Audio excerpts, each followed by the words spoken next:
So, hi everyone. Welcome to the Women Game Jam Pre panel section, rather. Sorry. My name is Janet Ejebu. I'll be your moderator today. So, we'll be having five sections in total. After each section, we'll have a Q&A section for just 5 minutes. Okay, so for the first section, before I start, let me tell you a bit about Women Game Jam, our goal. So, the goal for Women Game Jam is to inspire, encourage, and allow provide networking for women in games and those aspiring to get into games. Okay, thank you very much. I hope you enjoy these panel sections and you learn one or two from it. So, to start, we'll be starting with the first section, which is Introduction to Basic Game Creation. I would like to invite the panelists now.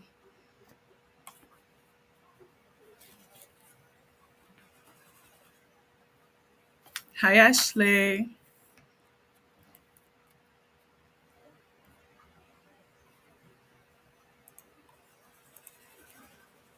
Hello, can you hear me? Can I be Okay, please heard? kindly introduce yourself, Ashley. Great. My name is Ashley Wanjiko, um, and I'm a game designer at Leti Arts.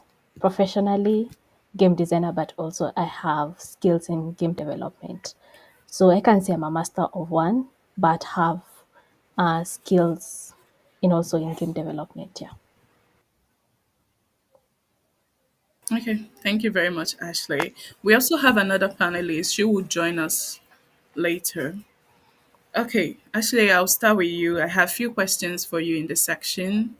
So, Okay, the sure. first question is, what's the first game you ever created or were involved with? Can you share a memorable moment from that experience? Oh well, yeah. My first ever game was in back in campus, my fourth year project. So that one I made all by myself, like from the game design to development. It was quite challenging considering I was still a student. So I learned a few things, but it was literally like a long process considering I didn't know. I did a lot of mistakes here and there, but that was like my first game. But now in my first game in the industry, it was a company based in Germany where we're building a game based on blockchain. And I really learned a lot when it came to developing games in blockchain. I learned also a bit of smart contract in a way, a documentation using CI/CD pipeline and the Moxygen, Doxygen, and using Gitbook. Yeah. So I learned a few things, and the experience there was really great. Yeah. Okay, thank you very much, Ashley. Okay, my next question is, if you had to describe the game development process in 3 words, what would they be? In 3 words, I can say mostly the first one, creativity. So there's a lot of creativity and innovation that can be brought out in the game development. You can have something in mind, and then you'll be like, okay, I want to create a game based off, I don't know, galaxy or even spirits. So your imagination can be brought to life. So creativity is one thing, and also innovation. The next thing is maybe iteration. So yeah, there's a lot of bug fixing. You need testing. You need a lot of testing to make your game quote unquote perfect, in as much as things can be perfect. So yeah, I can say those are the three things, 3 words. Yeah.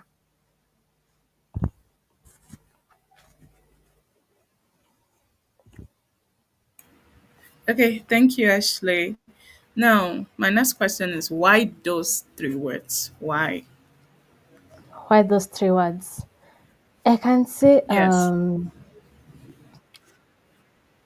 uh, it's really entangled to how the game development industry works, because you have to be creative, innovative, and also be able to create like really diverse and collaborative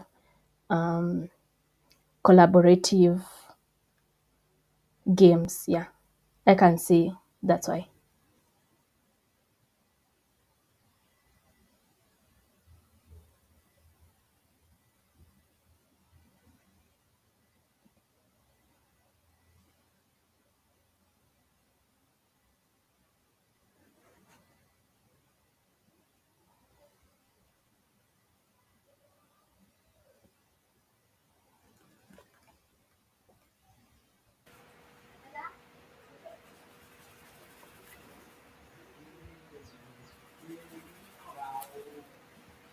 Apologies for the break.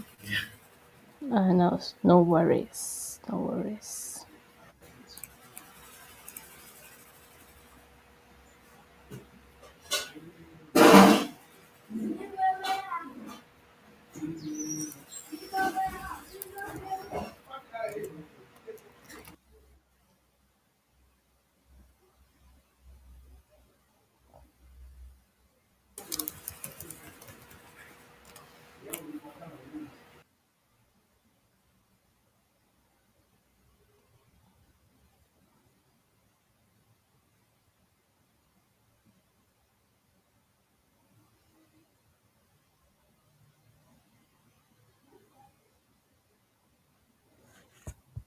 Okay, we're still waiting for Ashley to rejoin. Sorry.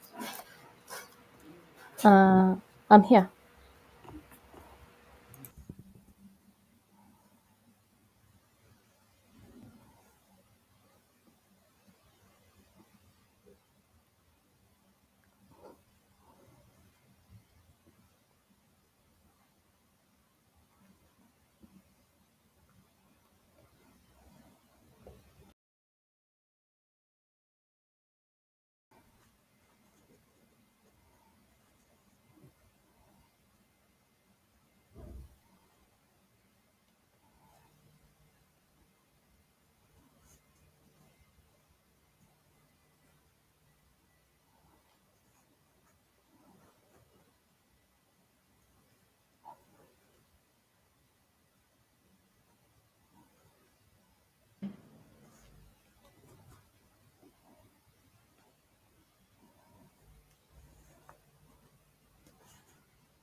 Hi, hi. My apologies.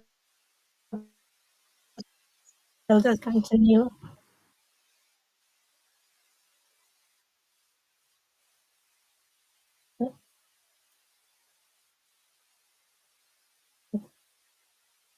Hello?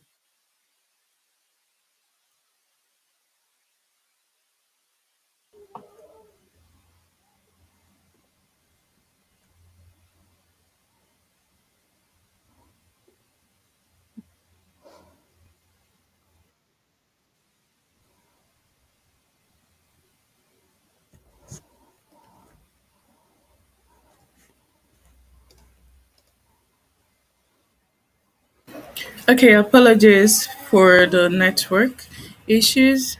We're very sorry about that. So, Ashley, let's continue from where we stopped at. Is that okay? Okay.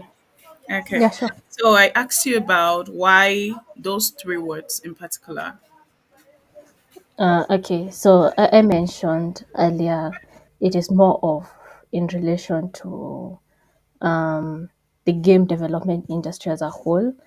So yeah, you need to be creative, innovative, and also can iterate stuff in terms of either code. Maybe you started with a really clumsy or cumbersome code. You need to like simplify it as you continue developing. Because also when you code, you need to build a structure in a way it can be expanded. It can be a simple game, but then later in life, you want to expand it into a bigger thing. So you need that structure in place here.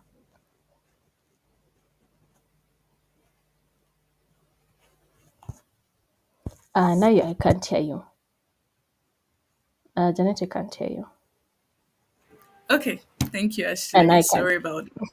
Okay, my next question is: you think as you progress as a game developer, those three words would change?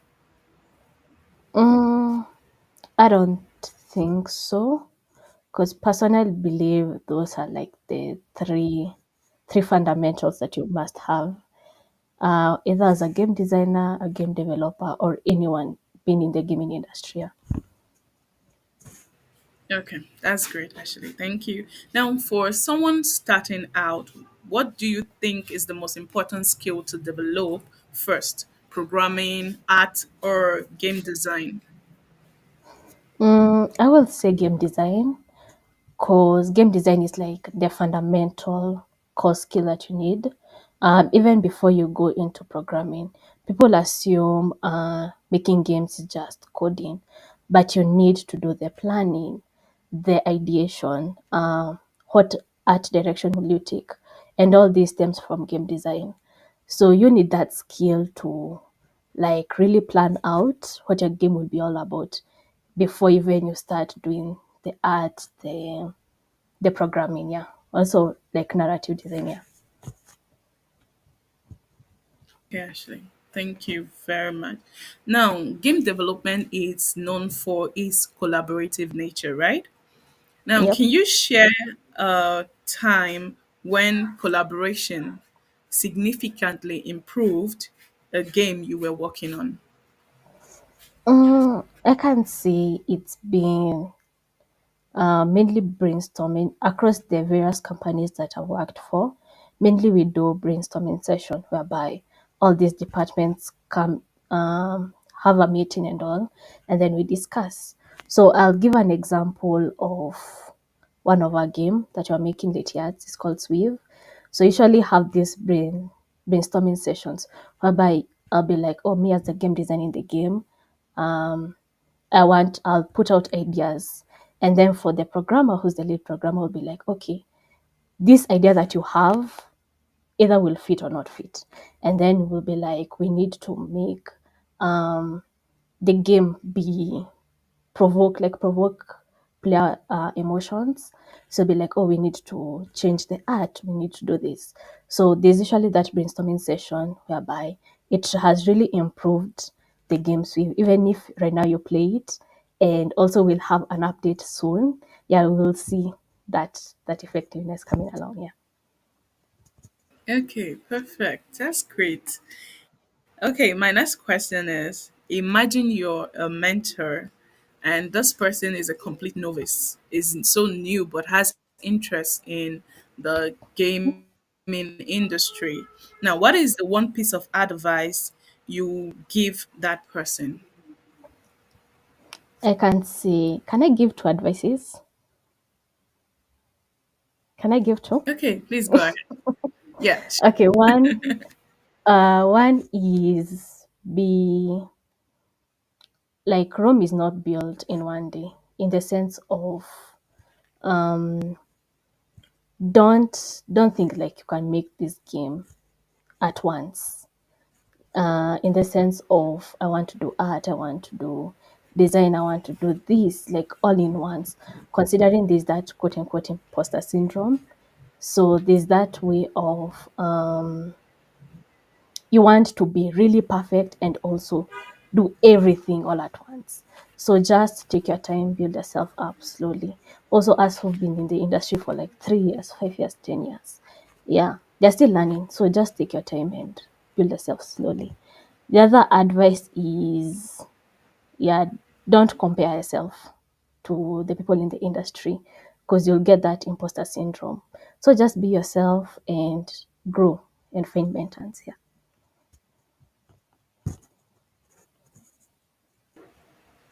Okay, Ashley, thank you very much.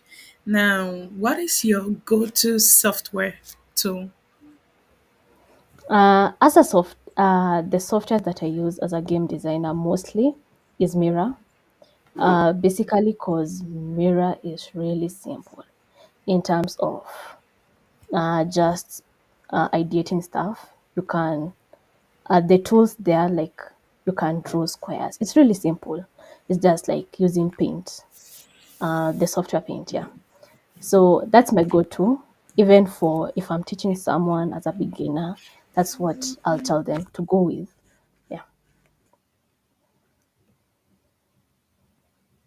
Next question. What is one common mistake beginners make in game creation? I believe overscoping. Uh, yeah, there's a lot of overscoping when it comes to either you're a beginner or until at least you have been in the gaming industry for some time to know.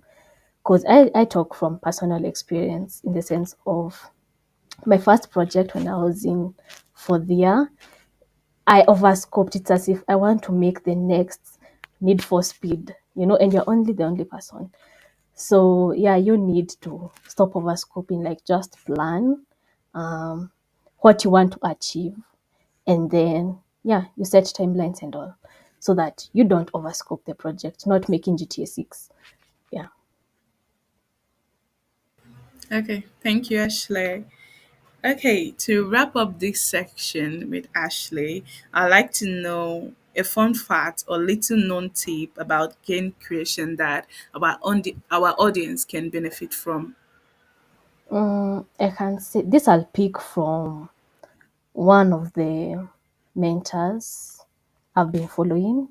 He's called Evan Skerago, the CEO of Mekan Games. He once said, make games that are impactful, in the sense of don't just make games just of making games. Yes, you can make games for if you want to share with your friends, or maybe just prototyping something small for your portfolio. But if you want to be big in the industry, make games that are really impactful. Yeah.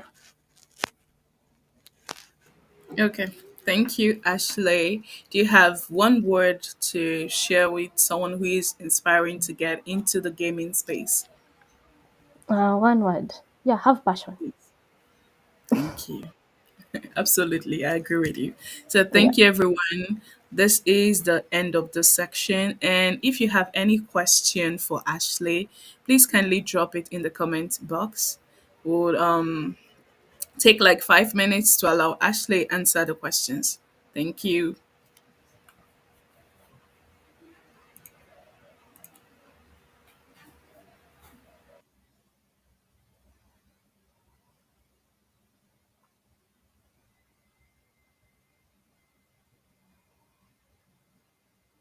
Thank you, Vin.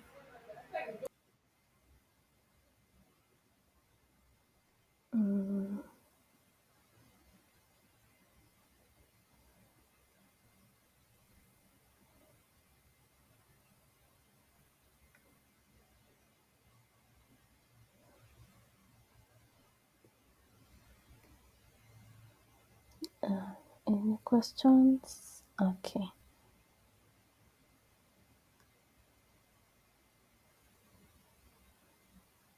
Okay. Thank you, everyone. This would be the end of this section. Thank you so much, Ashley, for sharing your insight with us. Thank you. Okay. Thank you too. All right.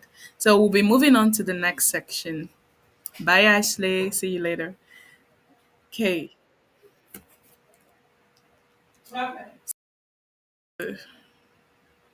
For the next section, we'll be talking about rapid prototyping techniques. Oh, okay. Okay. Okay, we have a question from Bain. Ashley, you have to come back.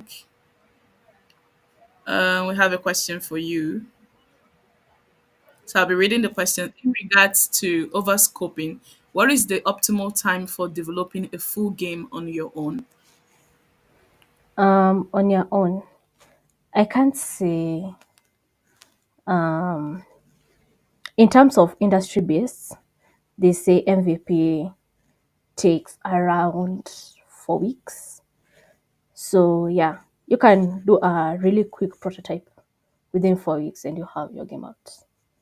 Yeah. But for a full game, I can say it depends also with what kind of game you want to do. It can be a simple platformer and it can only take 2 months. It can be you want to create a GTA 6. So you know there are different elements you must consider. But for an MVP, 4 to 8 weeks at most. Yeah, and you can launch a game. Okay, thank you, Ashley. Advane, I hope her response was understood.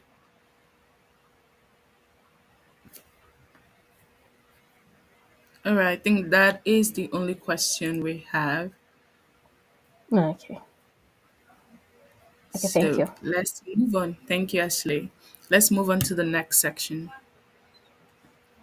So, as I said, the next section is on rapid prototyping techniques. So, welcome our panelists.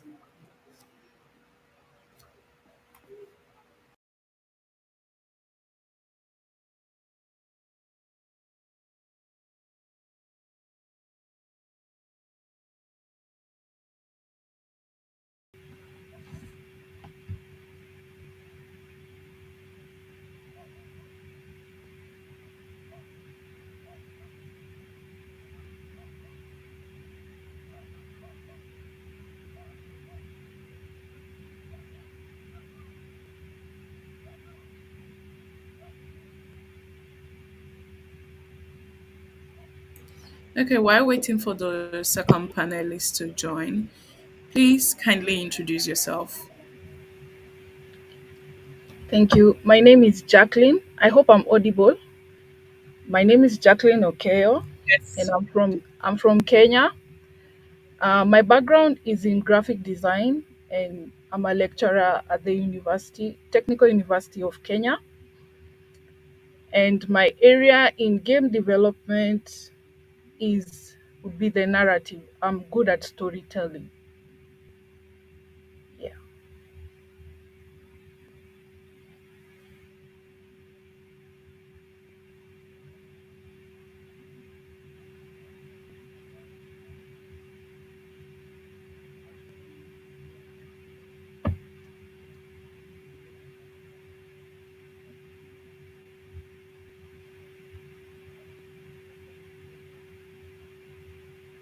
Hi, Ashley.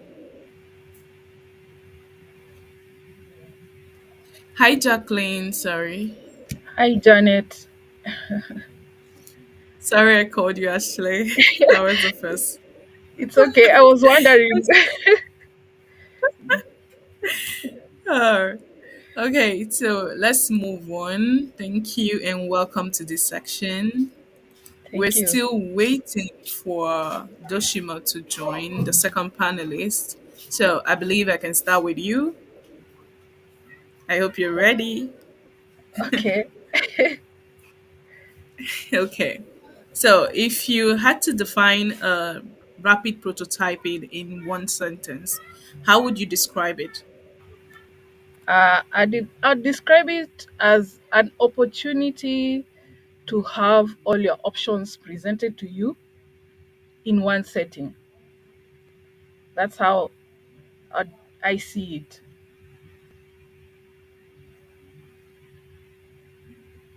Sorry, Ashley, please. You describe it as. I describe it as an opportunity to present all your options in one sitting.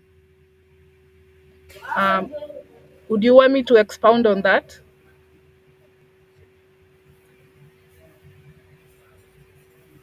Okay, I think we have our second panelist here.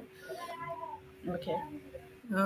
She's having a bit of network issue. You know what? Jacqueline will bring you back. So we'll move on to the next section while waiting for the second panel.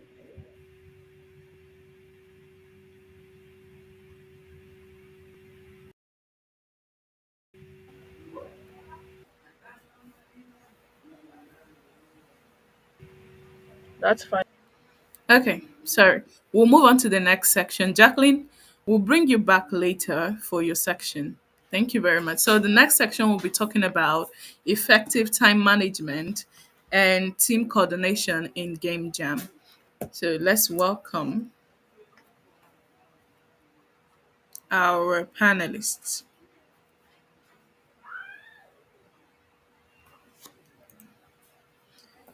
So, we're welcoming Indamono and Alice.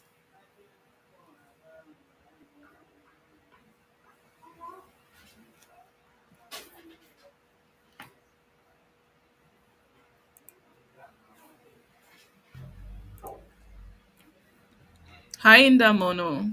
Hi, Janet. Please kindly introduce yourself. All right, so I am Damono Shikoyeni. I'm from Namibia, and I'm one of the co-founders of EduGame Namibia. And basically, what we do at EduGame is we are pioneering a movement of game development and gamification in the country through tutorials and literacy workshops, as well as curriculum development.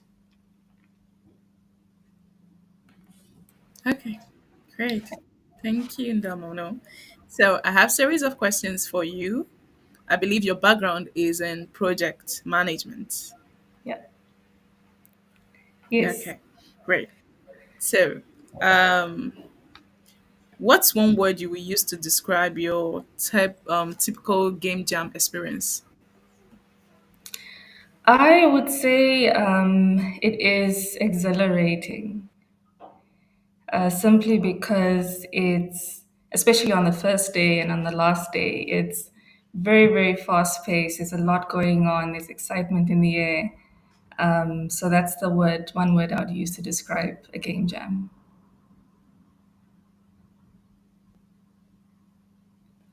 Okay, thank you very much. All right. When it comes to managing your project during a jam, time is of essence, right? Now, what's your approach to setting a clear timeline and breaking down tasks at the start of a jam? Yeah, that's a very important thing. And Ashley had mentioned it during her session, and she touched on brainstorming a bit. So that's one of the first things that you and your team should definitely do. Brainstorm your ideas for the game that you want to create, break down the theme that you've been given, and then once you have different sections of what you need to do, you can then easily set a time frame for each of those tasks and also allocate roles and responsibilities to those tasks. All right, thank you very much. Now, when it comes to managing your project, especially during a game jam, role distribution is very important, especially playing to the strengths of each of your teammates. So now, how do you go about assigning roles and responsibilities to ensure everyone is going to play to their strengths? I think one of the first things is recognizing who is in your team, first of all, because the nature of game jams is that it's a mixture of individuals who are experienced and those who are beginners and want to learn. So first thing is first, know who is in your team. Second of all, I would say always amongst yourself, appoint a leader or a focal person, someone who's going to guide the team throughout the 48 hours. Thirdly, I would say, and which is probably the most important thing, have a conversation amongst yourself about your strengths and also your weaknesses, right? Don't just focus on what you can do, also focus on what you cannot do, because I believe that this it allows you to utilize your team's full potential. You wouldn't want to give over a task to somebody who may not, whose strength it may not be. So focus on the strengths, focus on the skills that you have, focus on the experiences that each of your team members have. And then lastly, allocate roles to each person. But these roles should also be very well defined. Everyone from the start should know exactly what is expected of them, but also at the back of your mind, be ready to be flexible because anything can happen and you can be asked to do something that you weren't assigned to from the start. Thank you very much. I actually love the point you mentioned about being flexible. It's very, very important. Mm, All right. So we know that in the game jams is a fast-paced environment, and communication is very, very important. So, what tools or technique do you rely on to maintain clear communication and ensure everyone stays in sync? mm, mm. Yeah, when it comes to communication, definitely you need to be on point with that, and you also need to be aware that depending on the mode of your game jam, whether it's on site and or online or hybrid, you need to find a communication tool that works for the team and for whatever mode you're in. So one thing that I would always advocate for is amongst yourself, decide on your check-in times, right? How often are you going to check in with each other on the tasks that you are busy with and any challenges that you may have, any suggestions, whatever it is, find a specific time to always update each other on what is happening. I would also say when it comes to the planning and designing of your games, make sure that you document everything. You know, write down everything that needs to be done. Whether you're going to go the old school way of pen to paper or whiteboard, or you're going to use an online platform such as Slack, make sure that everything that is related to the design and the planning is written down. And then I would also say, on an interpersonal level, as an individual jammer, make sure that you also vocalize your ideas as early on as possible in the planning stage. You know, let your team know what is on your mind, because there's nothing worse than reaching the last 6 hours of the jam and then you want to come and suggest something new. So have that comfortability to talk to your team and tell them what ideas you may have. Yeah. Great, great insight. Okay, I'd like to ask you, like, in terms of tools, what tools will you suggest they use for this, like that will facilitate their communication? I am Team Slack. I believe in Slack. I feel like it's a one-stop shop for all team members to just put all the information out there, and it's also a tool that isn't that hard to grasp. You know, you only have 48 hours, so you don't exactly want to introduce a new platform that the beginners in your group may not know. So for me, it's like it solves all of my communication, most of my communication problems in a game jam. Yeah. Okay. Okay, we also have to add to what you mentioned. We have the Notion, which they can also Mhm. use. And we have other, but for Damono, she loves Slack. So let's leave that for her. All right. Okay, on to the next question. To the next question. Managing time effectively requires balancing work with breaks. So, how do you and your team prevent burnout while staying productive? Sorry, can you just repeat the last part? I didn't How quite do get your it. team prevent burnout while Mm-hmm. staying productive? Mm-hmm.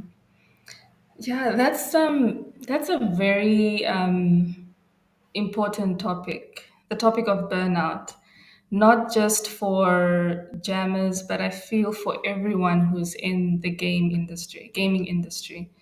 At one point or another, you would have experienced burnout, or during the game jam, you will experience it. But one of the most important things to prevent this is to, first of all, know what it is and to be able to recognize it. So, in a nutshell, burnout is basically exhaustion. You're tired. You're physically, mentally, and emotionally tired. And how this presents itself is by feeling drained, or feeling angry, feeling sad, feeling irritable, or feeling like you cannot cope.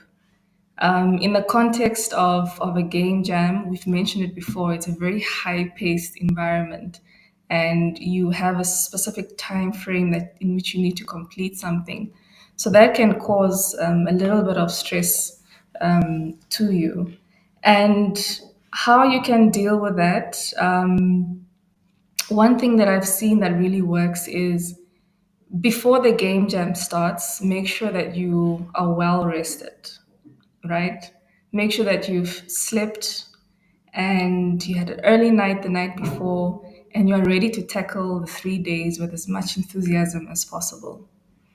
During the jams, make sure that you also take your breaks. All right. I know that you've probably been delegated tasks. You need to do this, you need to do that, but also prioritize breaks, whether it's 5 minutes or half an hour.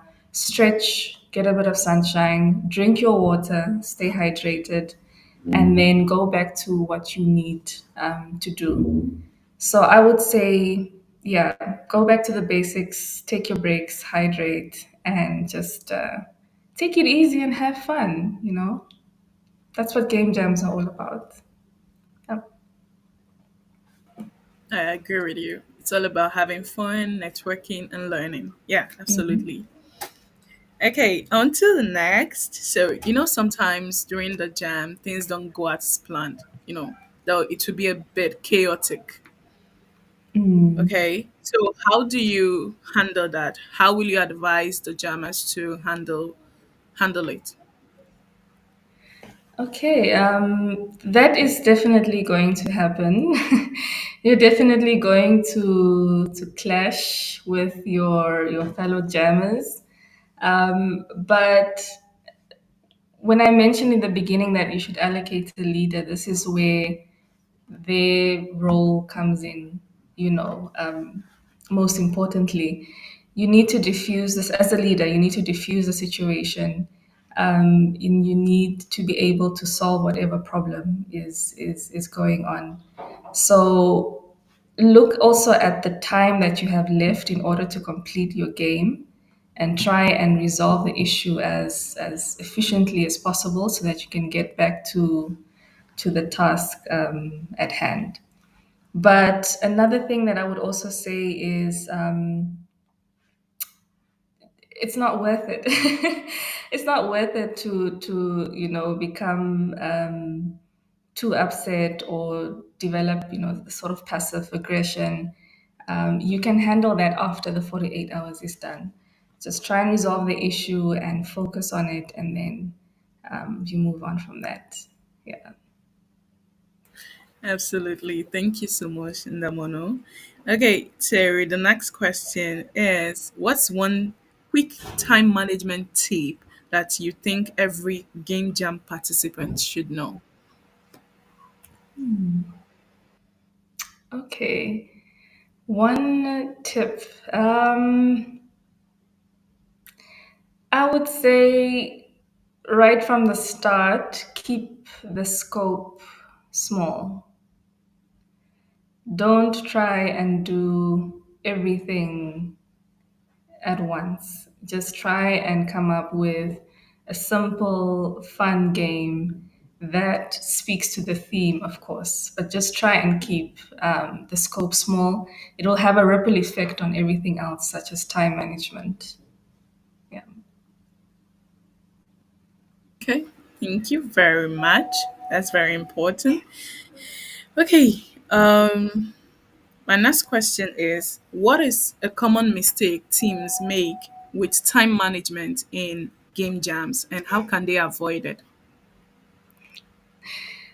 Okay, I think a common mistake is jammers thinking that they have enough time, thinking that 48 hours or whatever time limit is set is enough time to do what they need to do. But I think from the start, if you set out what tasks you need to do and allocate time frames to it, you'll be able to mitigate that. And especially also from the beginning, right from the start, when you are planning for your game, spend as much time as possible there. Spend at least, let's say, 5 to 6 hours on just planning out how everything is going to work. It will save you a lot more time as you're moving along with the jam. Okay. Thank you very much. That was very, very insightful. So to wrap up, can you share a lesser known technique or tool for improving team coordination during the game jams?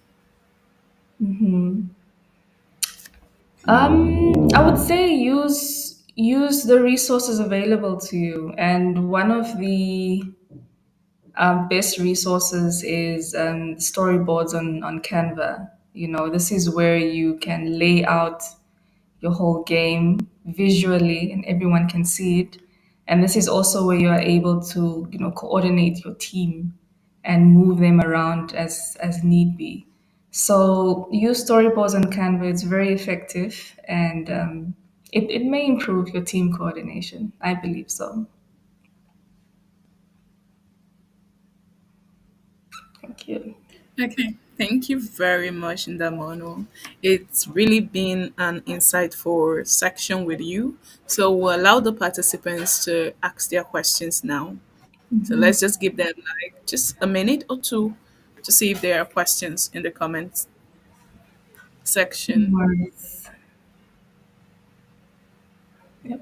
Oh yeah, absolutely. Mira is also part of it, There's but also she's team Slack. seems like yeah. Okay. So while waiting a bit, is there something you would like to just share with jammers? Just like a personal advice while waiting for the questions.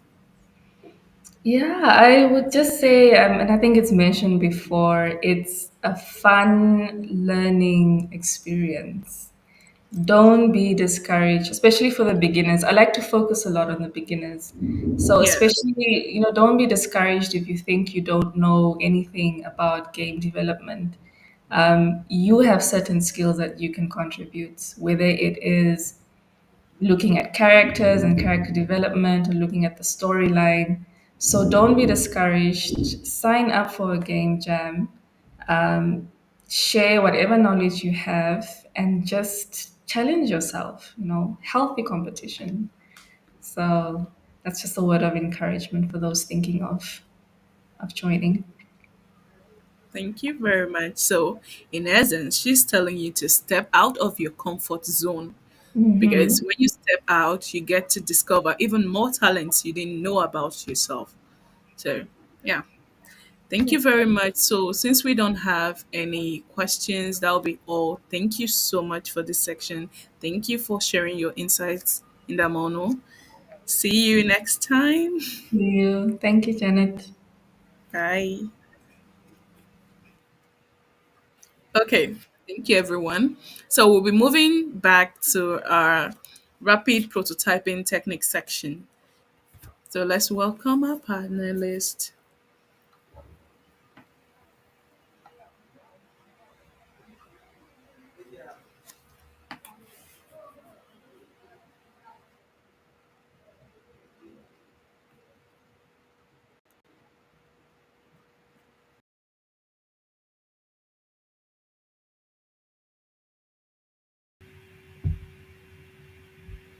Hi Jacqueline, welcome back.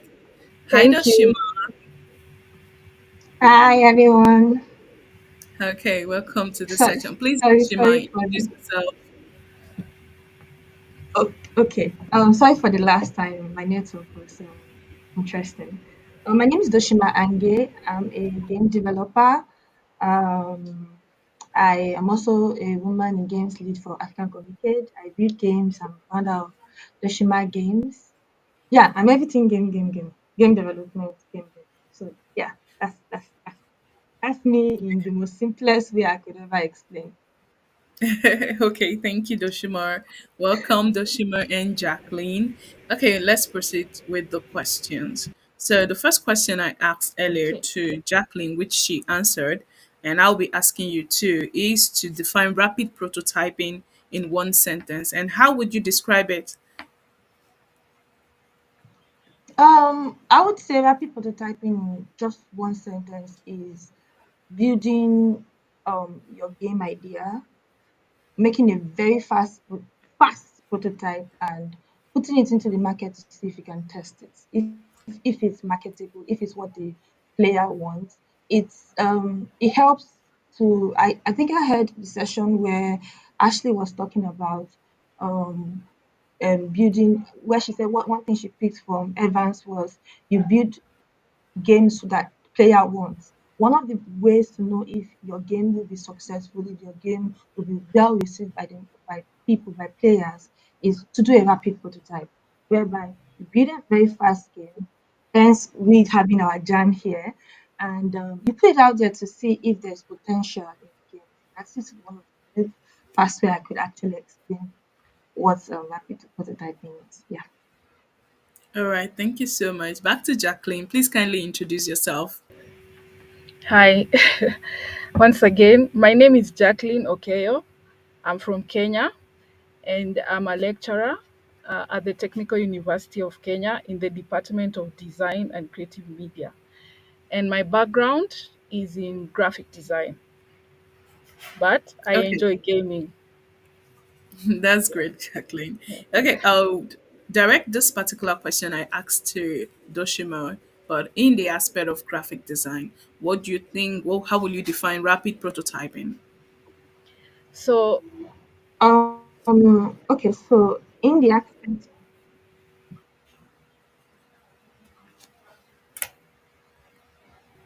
Hello, can you hear me? you are asking me or Doshima the No, question. I'm asking you, Jacqueline. Since your Okay. background is in graphic design, how will you define rapid prototyping So, in for that area? in that area, so for me, prototyping, I'd say, is an opportunity for me to present myself with all the options. You see, you can have an idea, but then you want it to have a particular result. But if you minimize yourself in terms of you just thinking of how you want the result to be, if you do not have that opportunity for prototyping or brainstorming, you may be denying yourself the option to see how far this idea can go. Thank you so much, Jacqueline. So, my next question is directed to Doshima. Can you tell us about the fastest prototype you ever created? What was the concept and how did it turn out? Okay, yes. So, how I even learned and adopted this rapid programming was I did an acceleration training in South Africa, Cape Town, by Crazy Lab, and one of the process we learned how to implement during the acceleration training was using adopting rapid prototyping into our project. And I remember I was coming from casual games, and I was supposed to learn hyper casual games. Okay, so it seems like we've lost Doshima, so I'll continue with Jacqueline. Jacqueline, this question too is directed to you, but in the area of graphic design. Now, before you start a design, you create prototypes, right? Yeah. Yeah. So I would like you to explain, like, tell me what is the fastest way for one to create a prototype. Okay, so I'll give you an example of where at the university we had this workshop with a team in Germany, and we came together to create a board game. Yeah, and most of the time people think because graphic design we are doing graphics and it's a lot of visual, we just run to the computer or something. But first, you have to do a lot of brainstorming, and that's where you start with prototyping. So, in my experience, the shortest time I've ever come up with a prototype as a team, it was when we were doing this board game, which later transferred into a video game, and it took us 2 hours. And just because of the team effort and how we had organized ourselves. So I'd say the experience was good. I mean, we were so organized and we were so coordinated, and everyone knew their role because of the delegation we kind of had, the management, and we knew where we wanted to go. So we had that to guide us, and that's how we were able to achieve it in 2 hours. Thank you very much for sharing that experience with us. Now, moving on, our next question is, what do you find to be the most challenging part of rapid prototyping, and how do you overcome it? The question is directed to you, but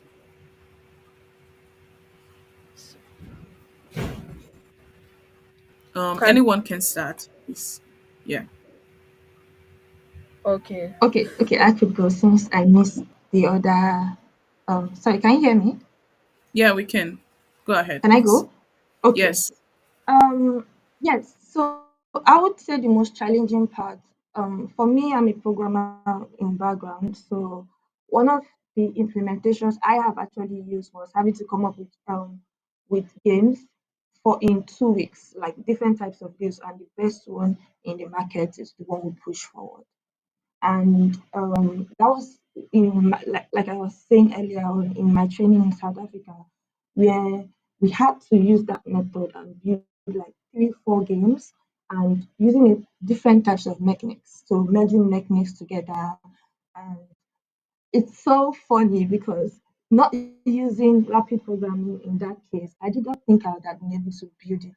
Now, going from the process of ideation to actually building the prototype and testing it, the specific method or that specific scenario where we had to build like 3 different types of ideas with two merging two mechanics together was when I learned the strength and how powerful rapid prototyping is. Because just imagine I had to develop each of them just using the normal, just not being rapid on prototyping, it, not using the concept of rapid prototyping to actually build it.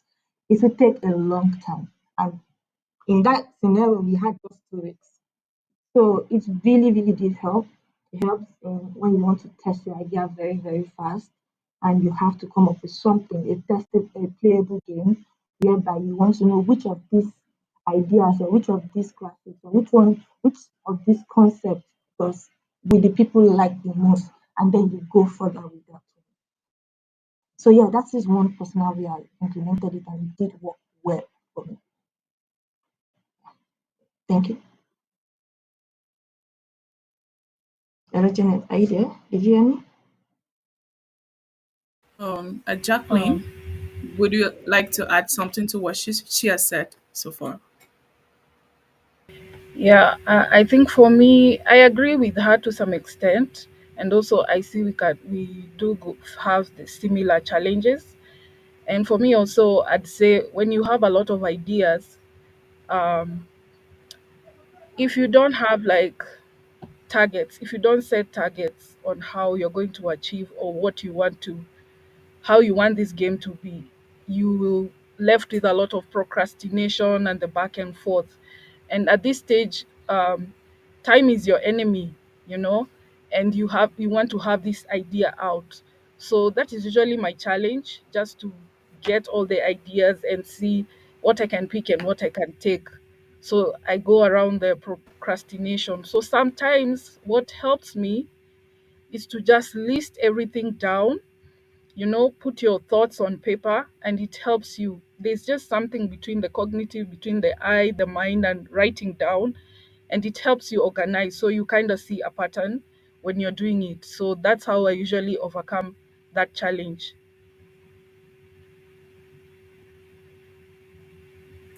Thank you so much for sharing. Now, Ronnie, say Ronica, Doshimar said something about speed. Now, speed is crucial in rapid prototyping, right? But so is feedback too. How do you balance creating something quickly with ensuring it's polished enough to get useful feedback? Yeah, Um, Doshima, you yeah, can go ahead and answer. that's yeah, that is a very, very good question because you get to Okay, we lost Doshima. Please, Jacqueline, take over with the So same I'd like question. to. She's there. Okay, Doshima, you can go ahead. okay, Okay, okay, Doshima, sorry, right, sorry please. about Now that. you can. I the internet just broke. Yes, yes, I am. Can you hear me? Yes. Yes, we can hear you. Please go ahead. Okay, so one of the ways I did that was proper planning, like breaking down the tasks into breaking down what we want to achieve into um, smaller bits, smaller achievable tasks. So, for example, what in a game, like in a game jam, what are you doing? What are your mechanics? Do you want to do a platformer? Do you want to do a fighting or an RPG game? The first thing is speed is important. So, what are the very important things that when I implement in my game, whoever picks up that game, even though I haven't polished it, even though I haven't said anything, the UI is not saying anything, if that player plays that game, we'll be able to say, oh, I think this is what the player is trying to do. Just like maybe a gray box kind of testing where you're testing methods. So you want to be able to do that in such a way that if this feature is not in my game, will it still be the same thing? Make sure that whatever it is you're implementing in the rapid prototyping is the core concept of what your game is all about. So that whoever is picking that game, the graphics might be poor, everything might be looking dull, but the player understands the message, understands the mission, gets what the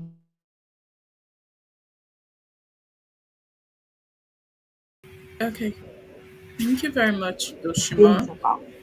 Jacqueline, would you like to add something to what she said so far?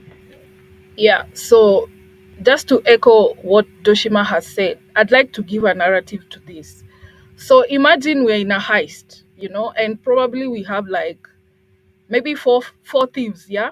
We are all thieves, yeah? But everyone has a role. I'm sorry to use this analogy.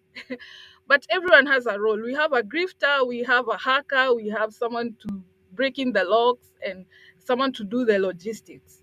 And so the best way to be able to achieve that, and the reason why I'm choosing the example of a heist is because it needs to be done very fast and you only have one chance. So you have to do it correctly. Yeah. So how do you achieve both? You just play test. You go and play it play by play. You say this is where the game starts and this is how we're going to do it. So everyone sticks to their role.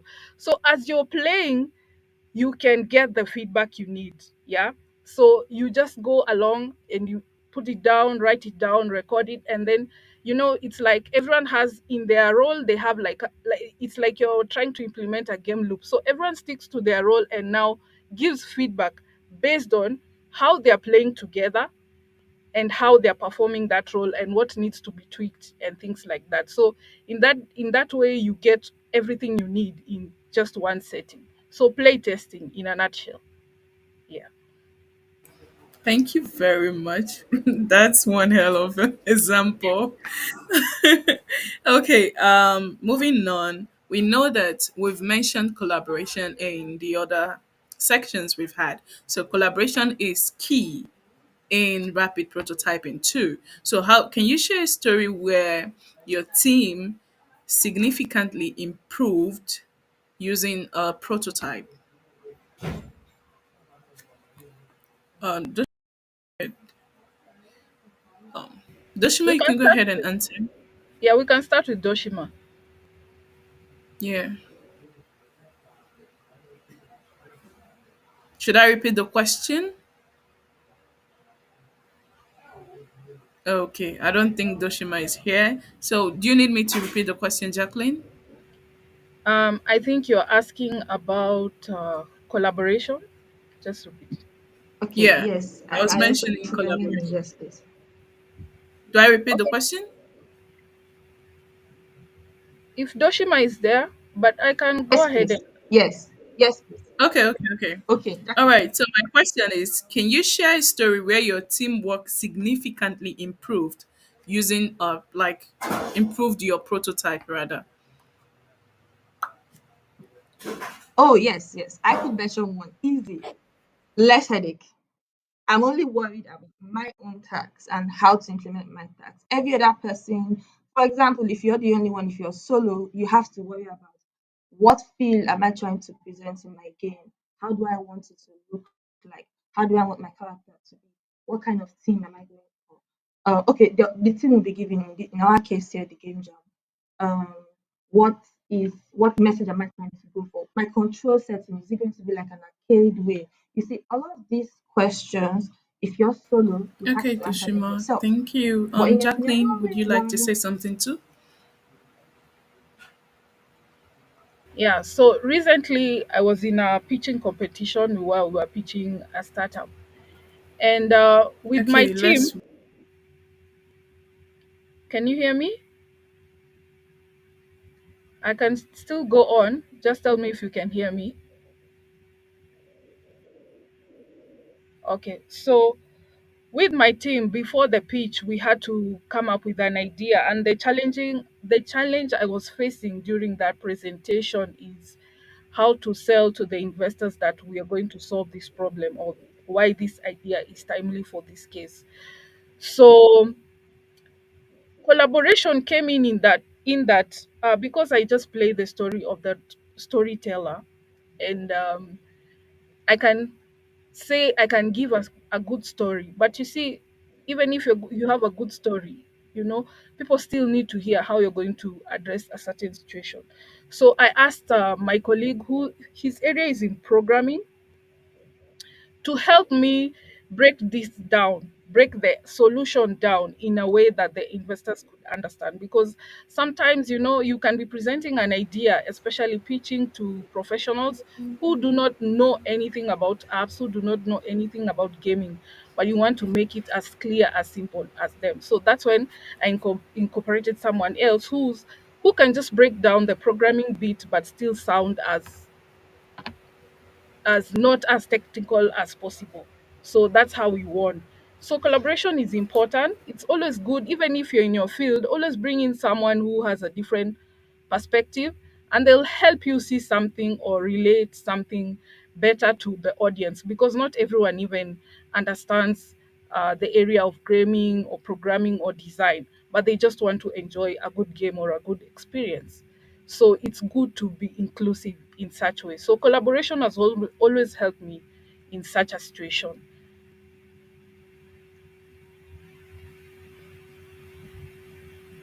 Okay, thank you very much, Jacqueline, for sharing. Let's move on. Okay, so this particular question is very important. What's a common mistake you see in rapid prototyping and how can developers avoid it? This is directed to Doshimo. Okay, we lost Doshima. So, Jacqueline, since you're not a developer, I'll be asking you what's a common mistake you see in rapid prototyping that designers. Okay, there's something I learned recently, because I also prototype a lot in design. So the thing that I learned is that we should always learn to ask the obvious.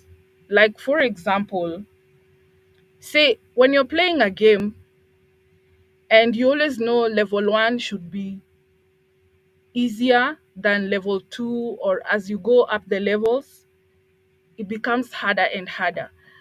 But when you're coming up with your idea, or you're coming up with your game, of whatever nature, do you stop to ask yourself the obvious questions? Why should level two be harder? Yeah. And if I want to come up with a new idea of a game, probably this game has already been done, because we have so many ideas, we have so many similar games, but how can we make this experience different? So if we ask the obvious, and those are the mistakes I see many of us make in the creatives, we always just assume that is how things are, but we don't ask the obvious. And the obvious, asking obvious questions will give you insight on how to go about or making a different or coming in with a new experience to an already existing idea. So that's usually even me from for my end. I just assume, sometimes I assume.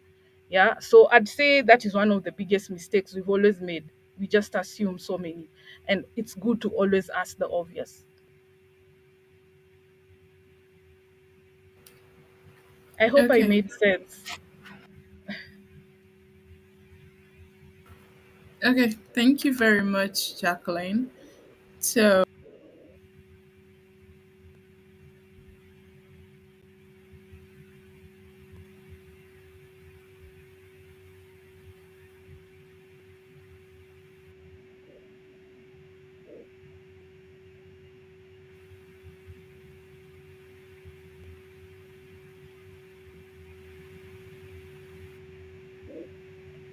So it's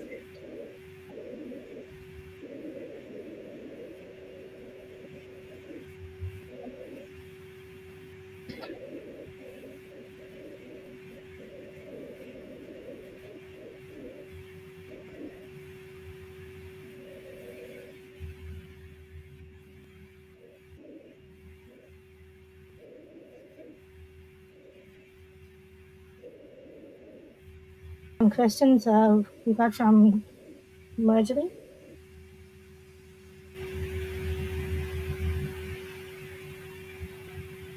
Uh, okay.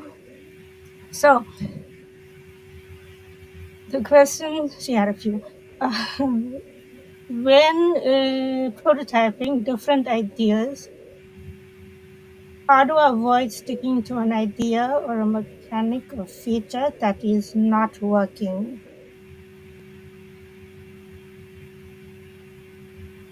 so is this question directed to me or Doshima, or we can both answer? Okay, can you answer this? If not, we can. There is one for you. Okay, yeah, because I'm not in But gaming. If the let's go ahead. question was specific to gaming, maybe Yeah, yeah, yeah. someone in gaming could. Um, It's the hold on. can I Okay, can okay. I go? Rashima, outside prototyping, the last question was from her. Jacqueline mentioned narrative design in games. Mhm. Uh, she had a question. Okay, yeah, Marjorie had a question on Hello. that. How how is the best way to integrate the narrative in a way that does not feel like an info dump? Just ask the question again. okay. How Can I go is the ahead?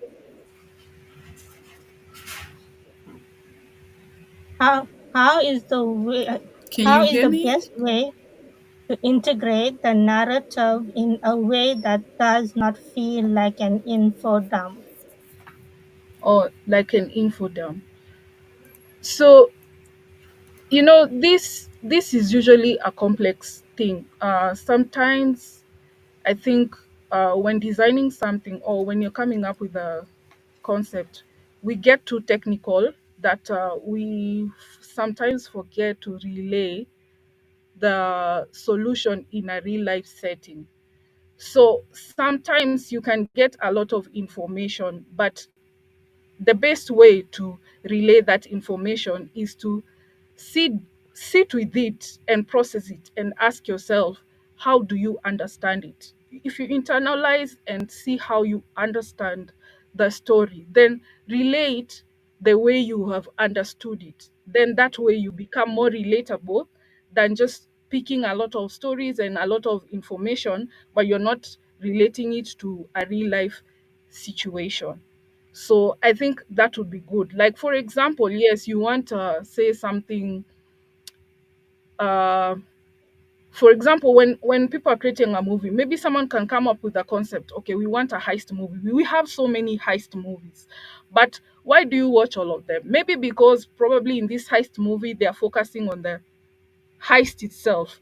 This other heist movie, they are focusing on the story of the thieves. So how do you integrate all that? How do you bring all that? Do you want to focus on the heist? Do you want to focus on the story of the?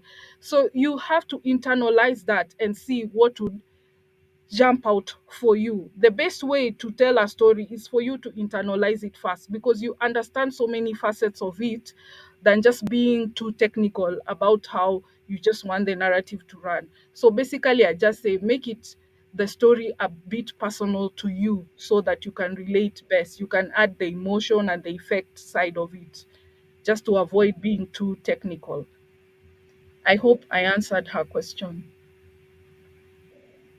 Okay, thank you, Jacqueline. I hope your question has been answered. Okay, on to the next question we have here. Um,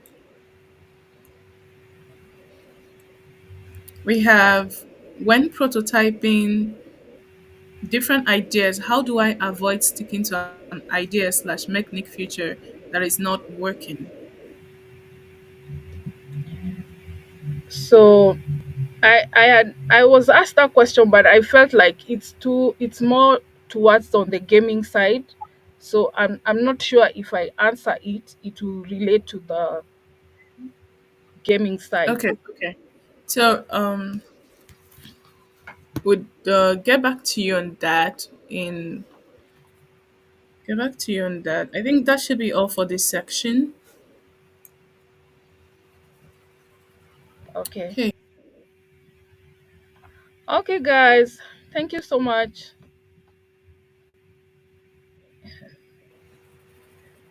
I'm back. Sorry about that. Today's been It's okay. wonderful. Thank you Yeah. very much, Jacqueline. I think we'll move on to the next section, and I hope we get to reply the question that involves the gaming space Okay. later. Thank you very much for sharing your insights. All right. See you later, Jacqueline. See you. Okay. Thank you, everyone, for keeping up with us. Now, let's move on to the next section. In this section, we'll be having a demo section too. So we'll run through the questions just to give you an intro before getting into the gaming section, into the demo section rather. All right. So welcome our panelists.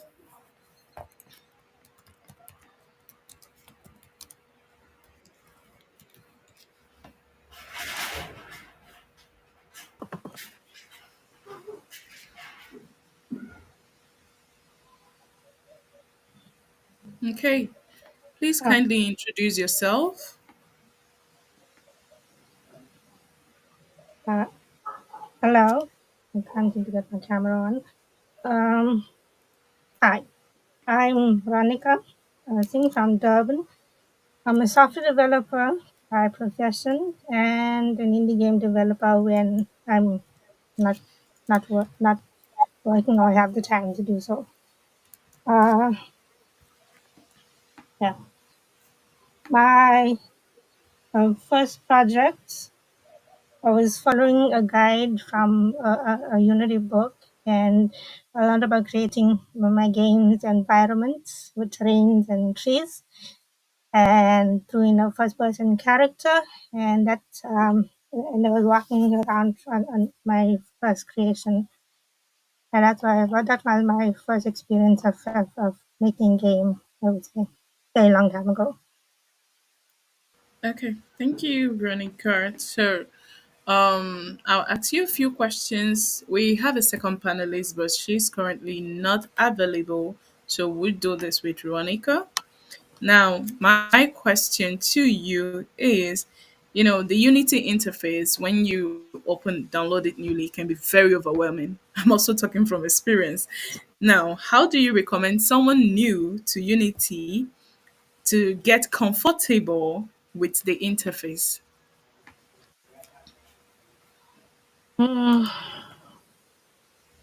for For me, that was using learning resources. Thankfully for Unity, they had their own learning resources. So there I started with my first tutorial was on called Rollerball, and yeah, I started that and completed till the end, and that's how for me personally, that's how I got comfortable with getting familiar with Unity's interface. Um, yeah, that's me. Okay. Okay, Ronica is back. Please go ahead, Ronica. I, wa- yeah, I was always yeah. Are you done? I am done. Okay, Ronica. Okay, let's move on then to the next question. What's your favorite feature in Unity that you think beginners will find most exciting or useful?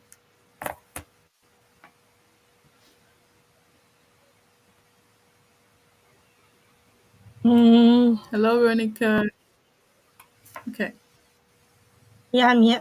Um, so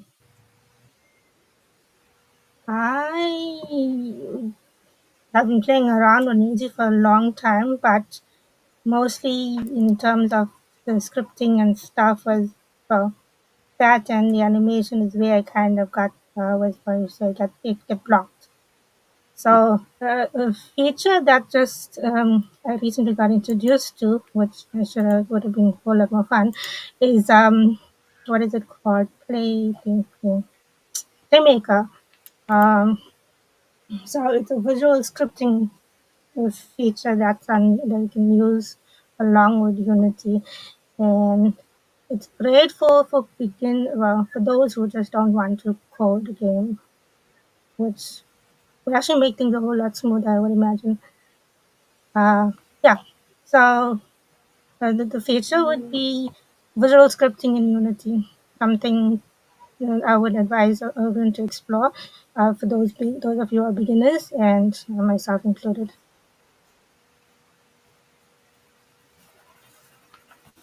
Okay. Yeah.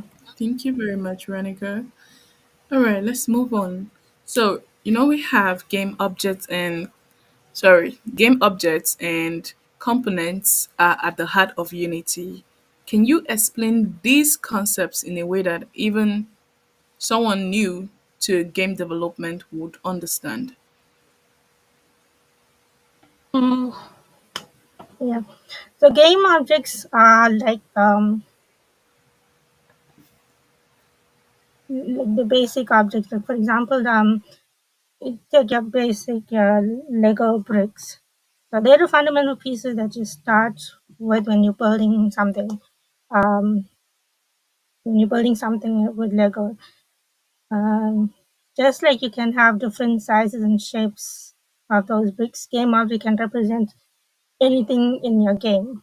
A character, a tree, or a light source. It can also so a game object by itself doesn't do much, but essentially it is an empty container. But when you add different components to it, it starts to take shape and gain its functionality. Um, Components in Unity are like special Lego pieces that you can attach to your basic bricks to give them specific features or functions. These special pieces can be like the wheels or the windows or doors or any other add-on that make your creation more detailed and functional. The components are then added to the game objects to define what they are and how they behave. Yeah.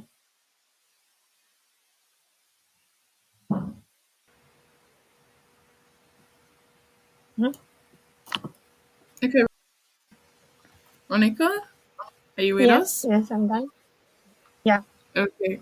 So Joanne is here now. And let me ask Joanne the same question I asked you. Can you share your experience with Unity as in your first project you ever created using Unity? And please also introduce Yes. yourself. Sorry about that. Okay, will do. Can you hear me? Just to confirm. Yes, we can hear you.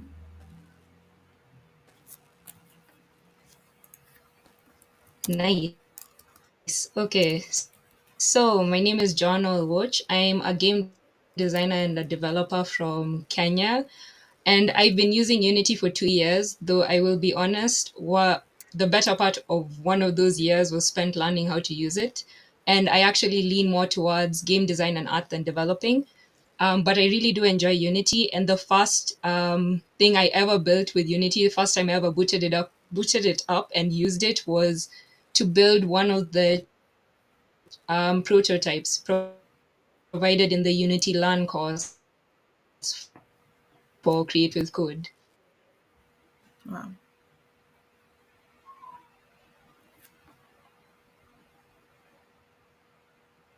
Okay. Thank you very much, Joanna. Hi. Um, That was my okay. answer. Please go ahead. Okay. Oh, okay, okay. Thank you very much.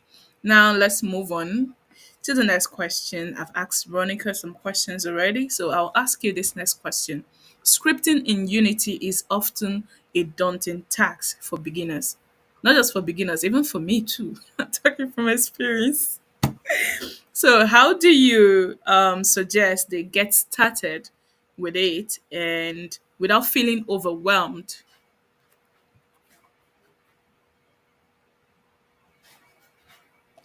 So I would say that the best way is to just break down the process into something that you understand.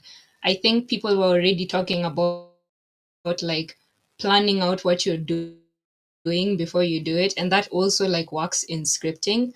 I personally look at scripting as my game objects being actors and giving them behaviors of what they're supposed to do in the play that's a video game. So I'll define what they're doing, how and what interactions they'll have between each other. And then I'll do my best to separate their behaviors into their own script. So, for example, if my main character actor is like supposed to be able to move left and right using the arrow keys, I'll use one script just to define that. But if maybe there's another actor who's the antagonist of the play and they're trying to like catch up to that person and beat them up, then I will give them another script specifically for that. So if you're able to break it down into something that you understand yourself and you make it like behavior specifically, then it's easier for you to be able to understand it and be.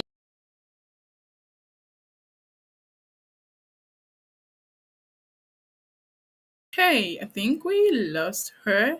Now, Veronica, please continue with you. I think she has already shared an insight on it already. So, this next question is to build on what she shared already. Now,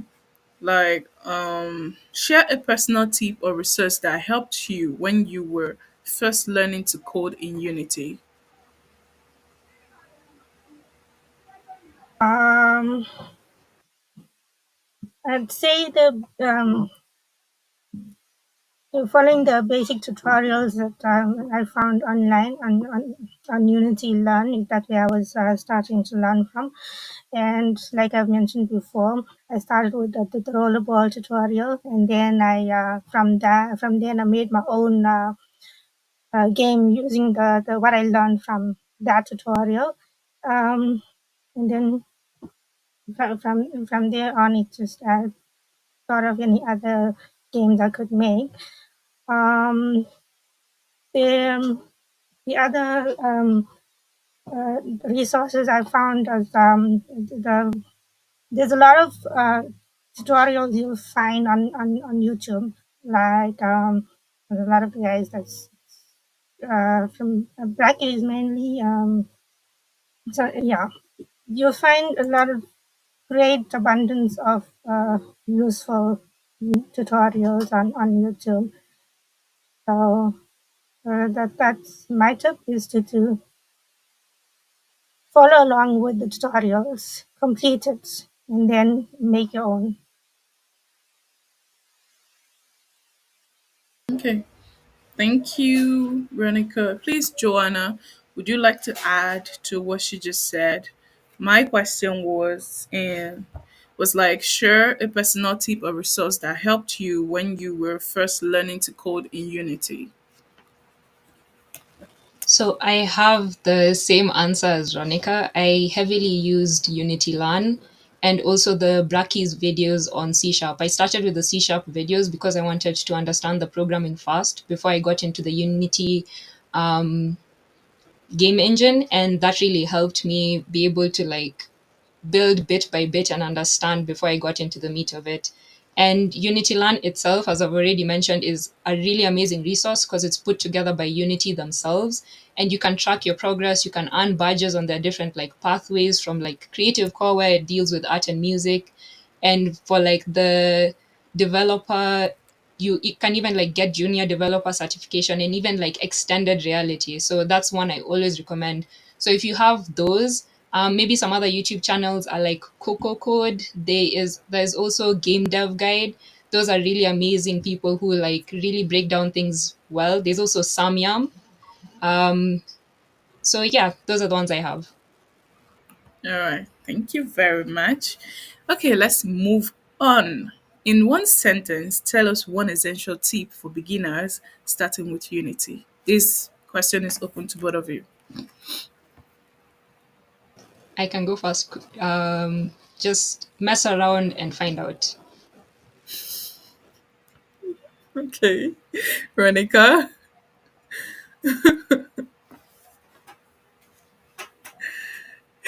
share your own tip. No, we can hear you. Sorry. I realized that.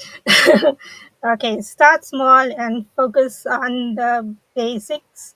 You begin with simple projects like a 2D platform or a clicker game like Pop and Balloon.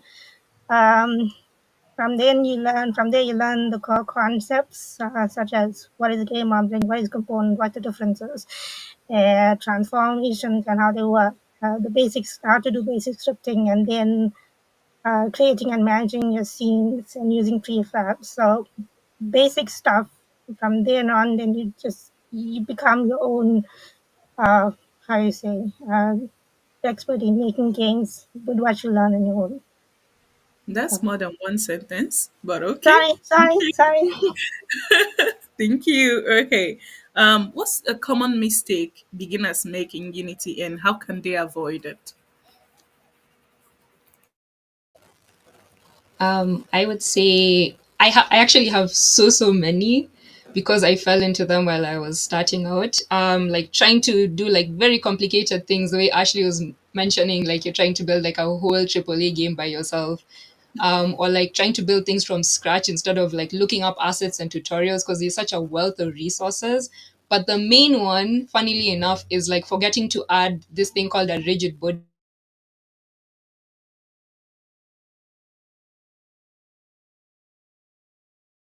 Okay, Veronica. I think we've lost Joanna. When we wait to come back. Uh, for me, it's when you're figuring out how, things on your own. The biggest mistakes one would you make is completely avoiding not to organize your projects properly from the start. For example, you have an assets folder. In that assets folder, if you should have a folder for scenes, a folder for your materials and your scripts or your prefabs. Or organize all your assets into its designated folders. That way, you avoid confusion, reducing your errors, and making your developing process much smoother and more efficient.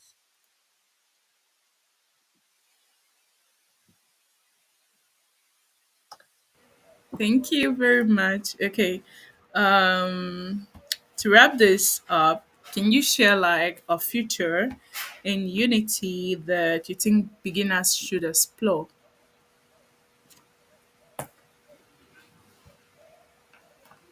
Mm, yes, I mentioned earlier about visual scripting. So I'd say that is a good tool to look into to because that's something definitely I'm going to explore.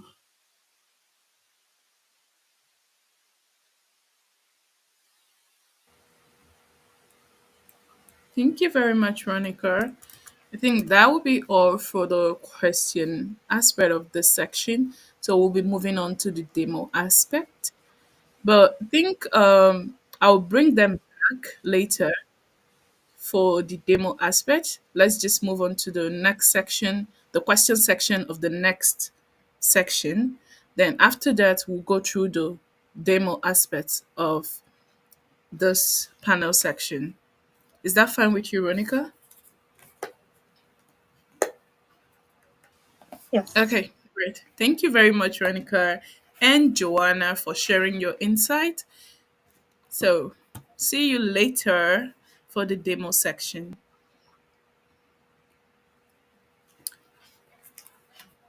So, we'll be moving on to the next section, which is exploring alternatives with Godot.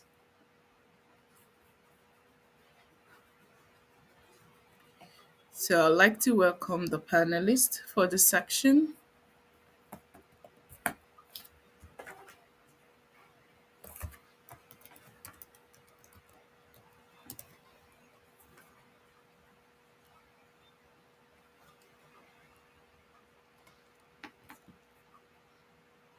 Hello, welcome. Hello, can you hear me? Hi, welcome. Yes, we can hear you.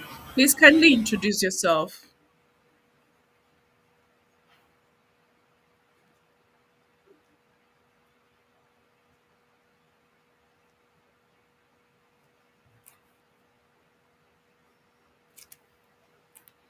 Okay, we'll wait for Asuela to get ready. So while waiting for her, I think we'll bring up the demo section so we don't take longer time. So let's bring up Veronica and Joanna for the demo section. Okay, okay. Estrella is back. Please kindly introduce yourself.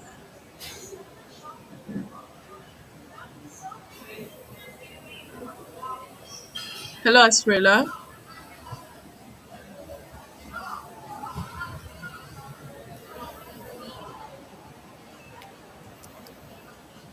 Hello, Estrella.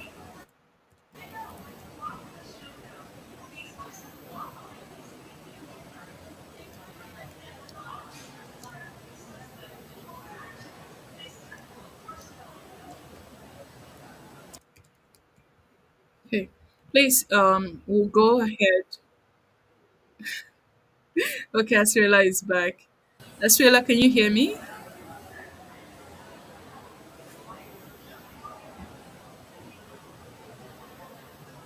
Estrella, can you hear me?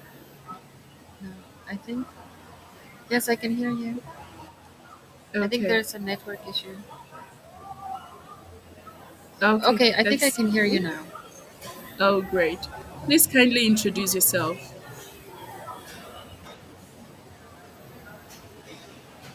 Okay, just let me know if I'm choppy, but otherwise we can proceed. Hi, my name is Astriella.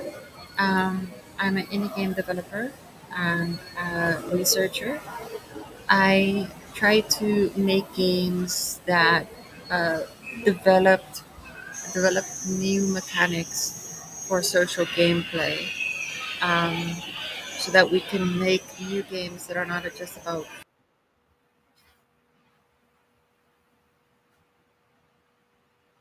Okay, I think we've lost her again. So for now, we'll let go of Estrella. We'll bring her back later after the demo section for the basic intro to Unity. Please let's welcome.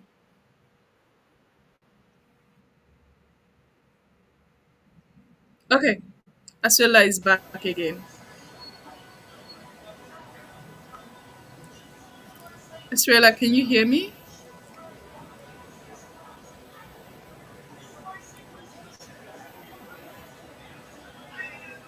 Asriela, you know what? We'll bring you back after the demo section so that we allow you to get settled. Is that okay?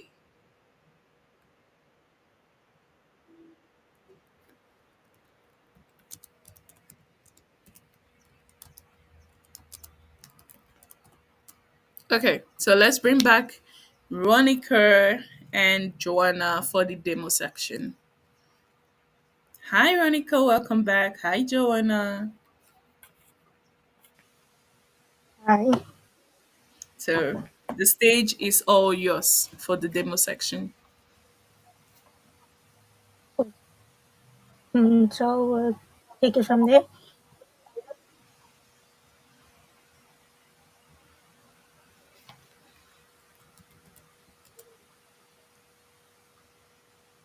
Hi, Joanna. The stage is all yours.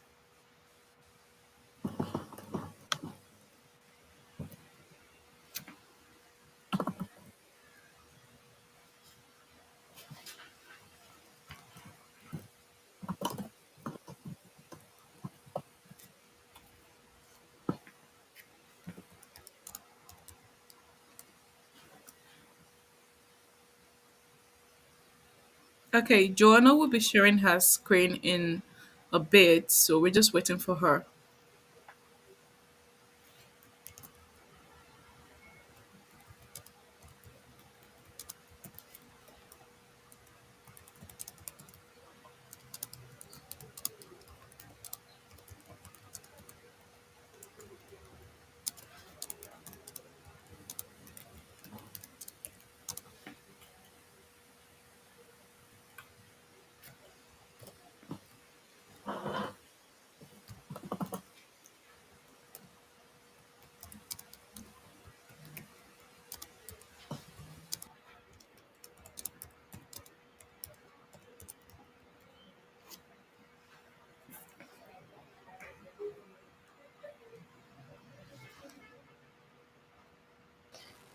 Can you Okay, see my great. screen?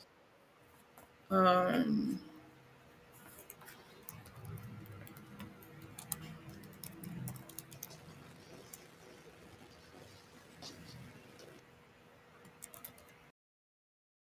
Okay, I'm seeing confirmation you can see my screen. I will do my best to go through as quickly as possible and as efficiently as possible.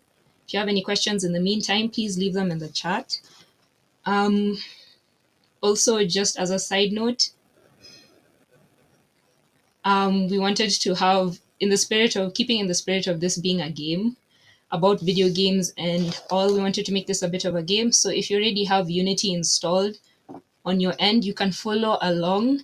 And at each point, I'll give you like points. And then at the end of the day, we'll see who has the most points. There's also a bonus of 10 plus points for anybody who can guess what game we're trying to make as we're going. Okay, so let me just get into it.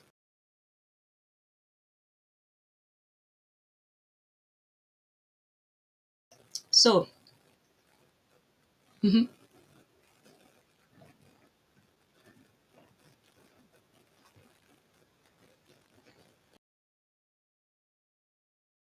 okay.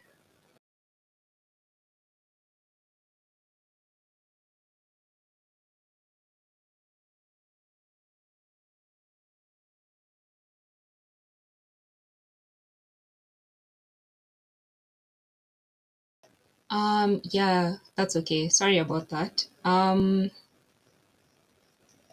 I might have to switch back and forth a bit, but I'll do my best. So,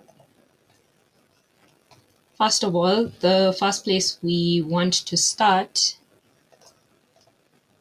is actually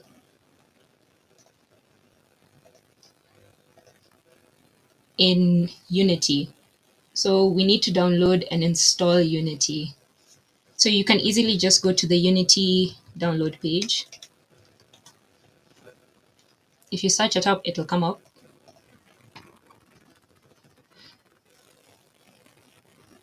Yeah. So, Unity is a free game engine that anybody can use. and they offer the download on their website. So you just scroll through and find out where you can download it. I'm not so sure why it doesn't want to bring me to the download page specifically.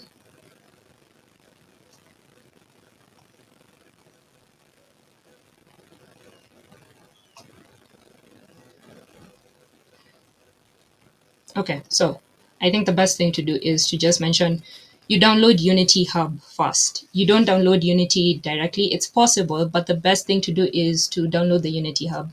You can download it here at unity.com/download, and it has different versions for Windows, Mac, and even Linux. Once you download the Unity Hub, which I have already done, let me quickly switch.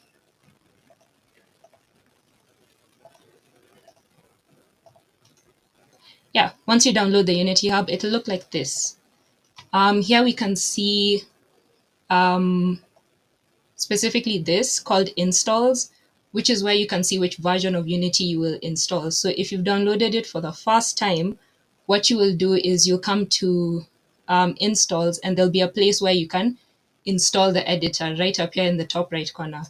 And that allows you to like select the version of the editor that you want to install. There are official releases, there are pre-releases, and there's also like an archive of all the versions of Unity that are still supported and you're still able to install them. I would recommend installing an LTS version, lifetime support, because it'll be constantly updated and taken care of, even if it's not this year's version. So just to give you like a better overview of the Unity Hub, on the left-hand side, we have this sidebar. So on the sidebar, we have projects where you can see all the projects that you're currently working on. I have 3 where I was like working on a demo for this and a test project just to see if it's up and running, because this is a different computer from what I'm used to. You can also see your installs, which we've just done. You can see I have Unity 2022.3.24 F1 installed, the lifetime support version. We also have Unity Learn. This is what we've been talking about, where Unity has put together resources for you to be able to access them and to use them and to learn about their platform. So there's so many different tutorials and pathways that you can follow, and they'll help you get better at programming in general and specifically at using Unity. So there's exploring the editor, the essentials, there's AR face filters, there's the Create with Code, which I believe is a very, very good course to get you started on game development. Then we also have the community tab, where you'll see like new posts from Unity, either announcing events that they're gonna have, any like offers on the asset store, or any like other things that you might want to do, like on-demand training for professionals to upskill. We also have down here at the bottom the downloads. So when you're like when you're installing a Unity version, it's gonna pop up here, and you'll be able to select now the different components that you want to add. So for example, you can see here I have Android and Windows support built in. This means when I'm using this Unity version, I can either build for Android or I can build for Windows. There's also Mac, there's also building for web. So it's up to you when you're installing to make sure you install the right ones. So moving from that quickly, there's also like settings where you can change all the different things that you need. And there's also the account settings, because you'll have noticed that Unity requires you to have your account connected to your Unity Hub to make sure that your license is correct and all those other things. You can also connect to Unity Cloud if you want to back up your projects. Yeah.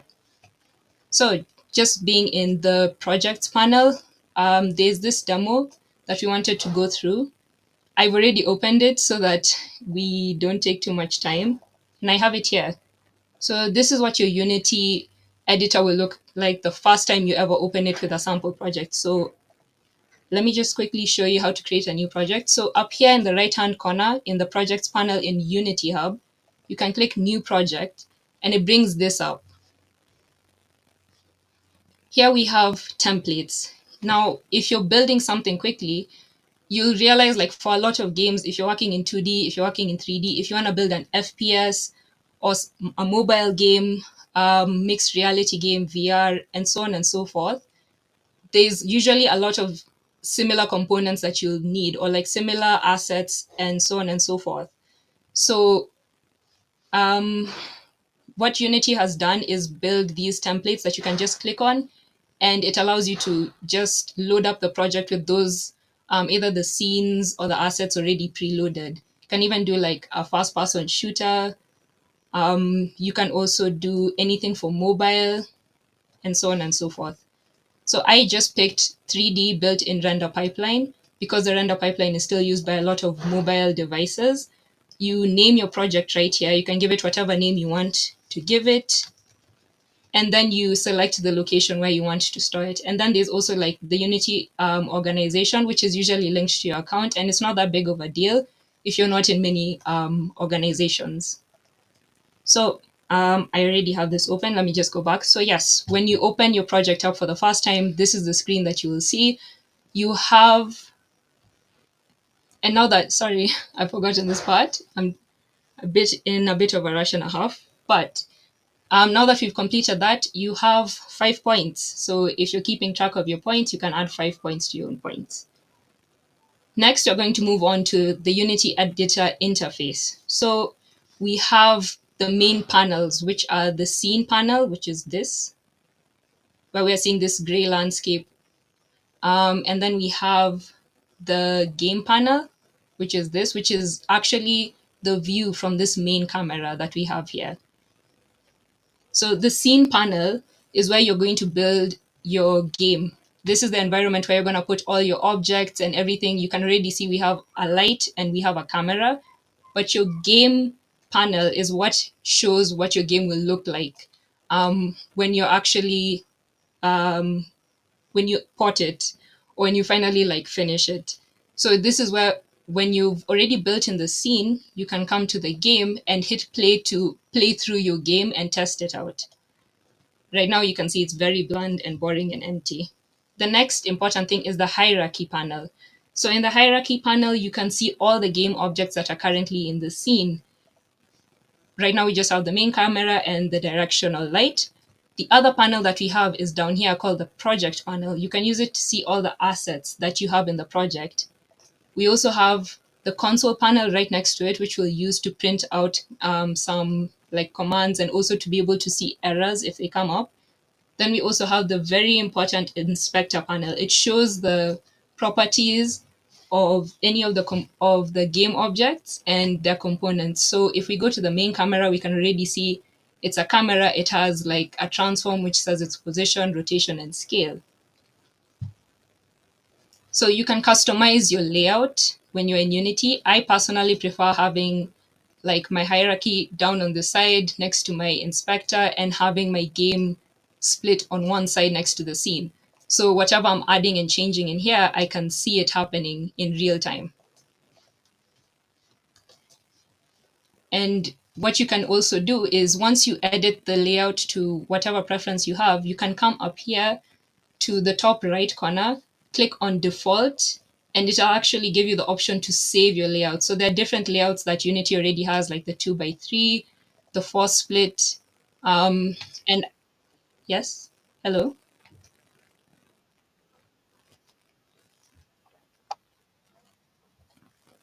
Awesome.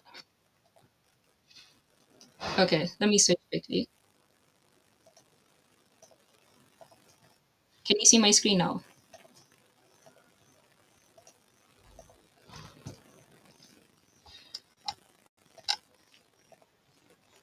Okay.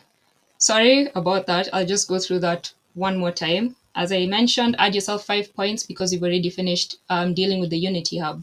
We're moving on to now the Unity Editor interface. So you have various panels within the Unity Editor interface that allow you to build your game. The first one that you see here is the scene interface where you have all your different game objects, such as the main camera. We have directional light, which you can also move around. This is where you're going to build out your game. This is where you're going to see your objects and be able to edit them and move them about. Next to it, we have the game panel, which is going to show how your game looks. as you're building it. This is what the player will actually see, and it allows you, once you hit play up here, to test your game. So we've gone through that.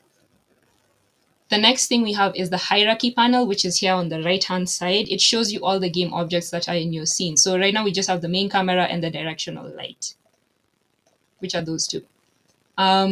Next, we also have the project panel, which is down here.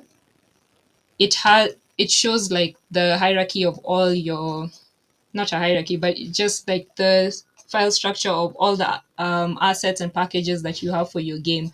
So anything from art to 3D models to textures and materials, animators and controllers, they'll all be found within here. Right next to it, we have the console, which usually prints out errors and any like debug logs that you wanted the game to print out. And we're going to actually use it in a second. Then we have the very important inspector panel here on the left-hand side, where you can see the properties of any of your game objects within the game. So right now, if we click on the camera, we can see it has a transform component and a camera component. And then, as I mentioned, but you guys aren't seeing, I like having my hierarchy here, right next to the layout, and the game here. So to just move things around, you click on the name of it, and you can drag it around wherever you want it to be. You can even pop up windows if you don't have that much space, but you want them to be visible. I personally like having my game panel on the side next to my scene panel. And once you've edited your editor how you want it, then you can come to the top right corner and save your layout however you want it. So there's already some pre-made layouts like the 2x3. We have the force split.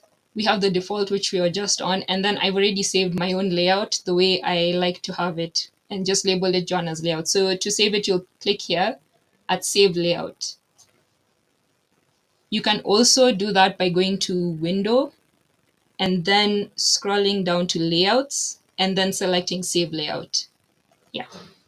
So we're done with the Unity UI, the Unity Editor UI, and that is 2 more points to anybody else who is following along. So when you're building your game, you're going to use the scene view, and you have to be able to move around, because as much as I have the main camera and the directional light, I might place something in the scene and want to look at it. So the way you can navigate is you use the right mouse button to look around. And also once you hit the right mouse button, you'll see this small symbol turning up next to the eye, and that's just the WASD keys, which allows you to move yourself within the scene. So you can go forward, backward, right and left. You can go up and down using the Q and E keys. The other way that you can navigate around is using the scroll wheel, the middle mouse button to zoom in and out. You can use Alt and the left mouse button to pan your scene. Yeah. And those are the ways you can navigate through the scene. There's also this at the top, which allows you to select different ways to manipulate the scene. So you have the view tool, which allows you to pan around. We have the move tool, which if you select something, you can move it up and down or wherever you want it to go. The rotation one, the rotation tool, which allows you to rotate whichever object you've selected. There's a scale tool, doesn't really work on the camera and the light. And then we also have the rect tool and the general tool, which allows you to use all of them at the same time. So what we're going to do is we're going to test out the transform tools. And to do that, we're just going to quickly,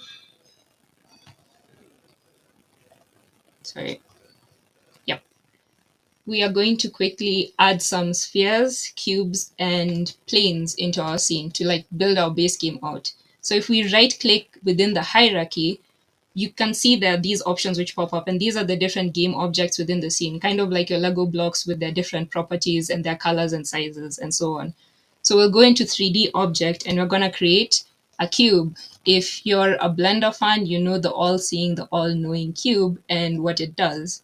So I just want to position this where the main camera can see it. So somewhere maybe like a bit closer, a bit higher up. somewhere within view of the camera.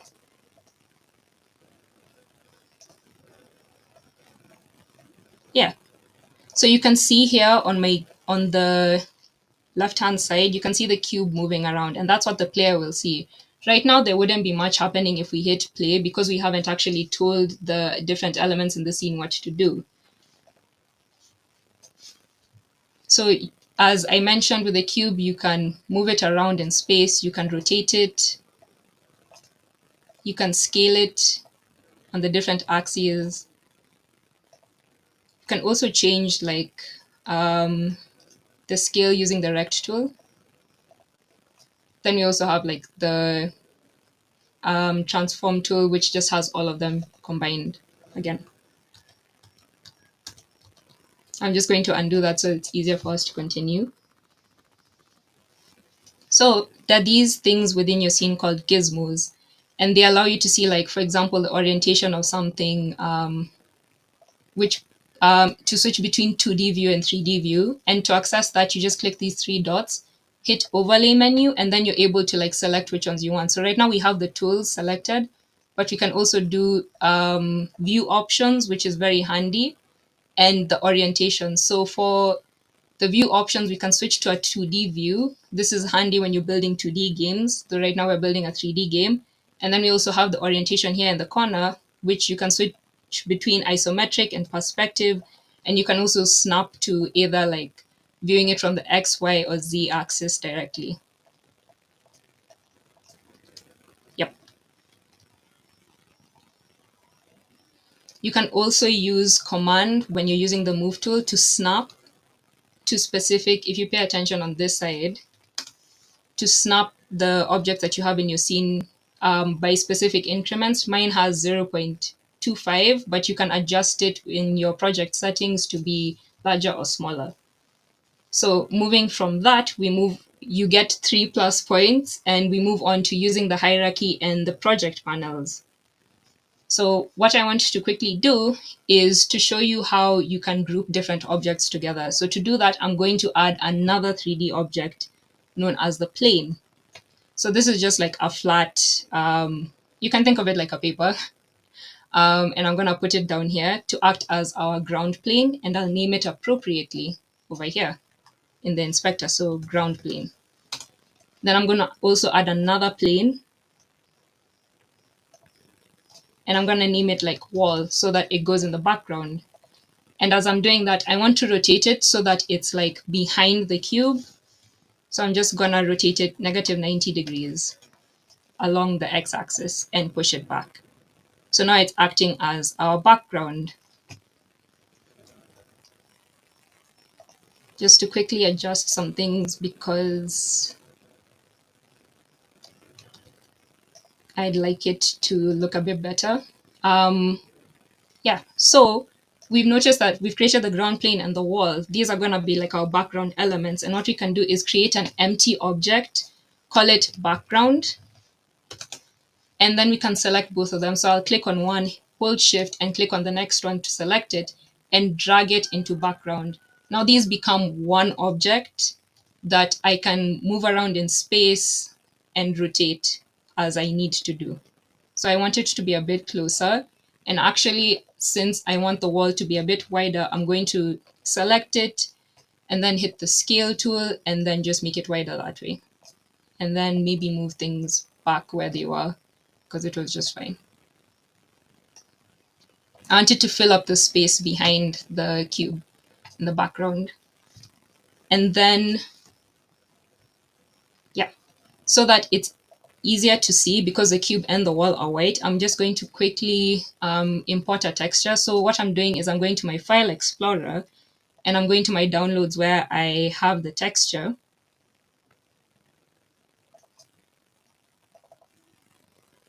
And I'm just like dragging and dropping a texture into here. So I've just dragged and dropped it, and you can see it here in the folder. So as much as we can drag and drop wherever we want, we also want it to be organized. So what we're going to do is we're going to right click and we're going to create a folder. So folders are very handy in storing like all the things that you want to add to your game. So since this is a texture, We're just going to create a texture folder, and then I'm going to select it and drag it into the texture folder. So now it's become a texture. We're also going to need one for like our scripts, which is what we use to define the behavior of game objects. And maybe let's make one for prefabs, and we'll get into that in a bit. So we have scripts, scenes, textures, and prefabs.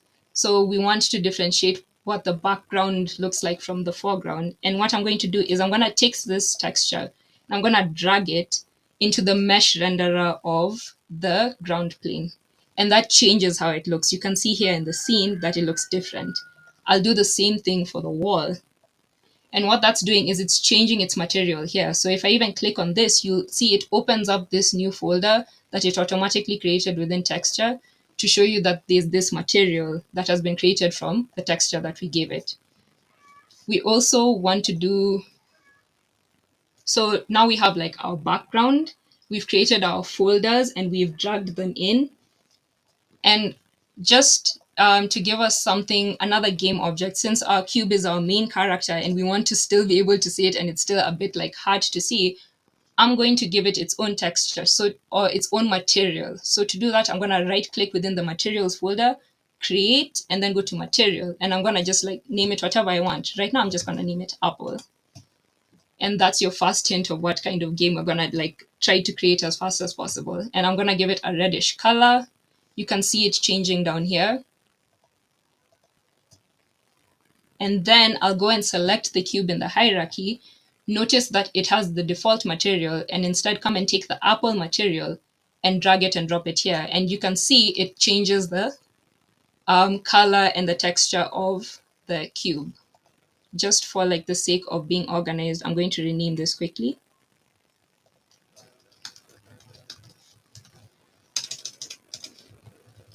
Because it can get very confusing very easily when you have like an object named apple, a material named apple, a texture named apple, and so on and so forth. So we have our cube, which is an apple. It doesn't really look like an apple, does it though? So that's where the inspector panel comes in, where now we can actually edit this.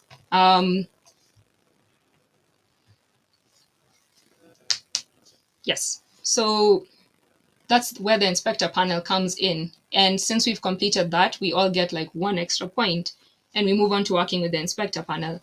I want my apple to look like an apple. I don't want it to look like a cube. So what controls what it looks like? It's this, called the mesh filter. So we have the mesh filter and the mesh renderer. The mesh renderer is going to determine how the materials look, how it reacts in light, but the mesh filter is going to determine its structure more specifically. So we can see we have the cube, but if we click on this little symbol here right next to it, it opens up for us all the assets we have in our scene that fit the type that we need right here. And I'm going to select a sphere just to change it. But you'll notice if we scroll down a little bit, we're going to have a box collider. A box collider is essentially a way to tell Unity when two things touch each other or like they hit each other. And it usually takes the shape of the mesh filter. Right now it's a cube. It's not very visible, but it's this green outline that we have there. But we want it to be a sphere. So what we can do is we click these 3 dots, we remove the component, and then we scroll down again and we see this button called Add Component. And since we have a sphere, we just simply look for a sphere collider. And that immediately applies that to the sphere. We can also, there are different things we can do. We can make it a trigger, which, as I mentioned before, sometimes like you forget that you need a rigid body and a collider to like, and you have to set the collider to a trigger to be able to like notice collisions, and that's a mistake beginners make when they're getting into physics. You can also edit the collider and drag it around to change the different shapes. So again, we're just like changing the behaviors of the game object within the inspector panel by editing its components. So we have a radius of 0.5, but I want it to just be a little bit bigger, maybe a 0.7 or a 0.6, so that it's more clickable. And you can see that the size changes. So you can add different components. Another component that I want to add quickly is a rigid body collider. So notice here that there are 2 of them. You can accidentally add the 2D one, but you're dealing with 3D, so make sure you add the correct one. And a rigid body component just essentially adds physics to the game object. So they can be little rebels and like not pay attention to the laws of gravity, but we want this specifically to use gravity. So that's why this is checked. You can also change its mass, you can change the drag, and so on and so forth.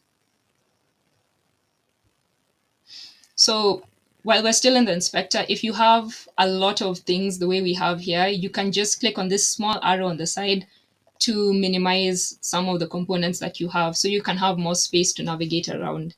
You can also lock the inspector panel right here at the top right corner by clicking on this padlock, and it allows you to like select other components, other game objects without affecting what's being displayed in the inspector panel. Just make sure to unlock it. And also go ahead and add yourself 2 more points. So we're in lesson 6 out of 8, where we're going to like see how to create prefabs. So I want like a lot of apples. Just to make sure that we're not confused, I'm gonna rename this cube to apple.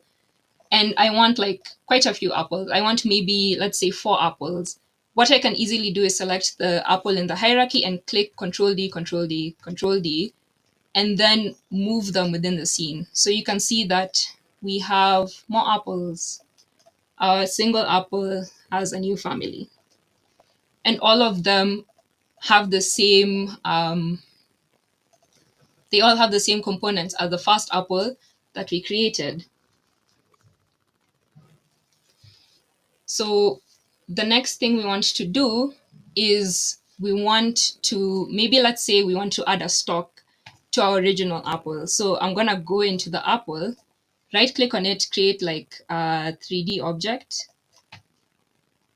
right? Create a 3D object, make it a cylinder, maybe size it down to like 0.2, and then move it up. So maybe it just sticks out of the top of my apple. Let me go down so that it's a bit clearer. Yeah, so we have that little cylinder poking out the top of our apple. Maybe also quickly go and create a material for that. So again, right click, create material. We're gonna make it green so that it's like the stalk. And we're gonna go click that cylinder, which is now still under our apple, and update the mesh renderer so that it's green. Then move it up a bit. Maybe scale. Oh, not that way. Yeah, like that. So we have a little apple. But if you've noticed something, the other apples remain the same. How would I end up like applying those changes to the other apples? So that's where prefabs come in. Prefabs are like a way of creating a library of game objects that you've already set up in a way that you want them to be, and then saving them for you to use later on in the game. So you can think of that as how people spawn enemies in a game or spawn pickups, power-ups, and so on and so forth. Or like if you have many trees in a scene and you want them to behave in a specific way.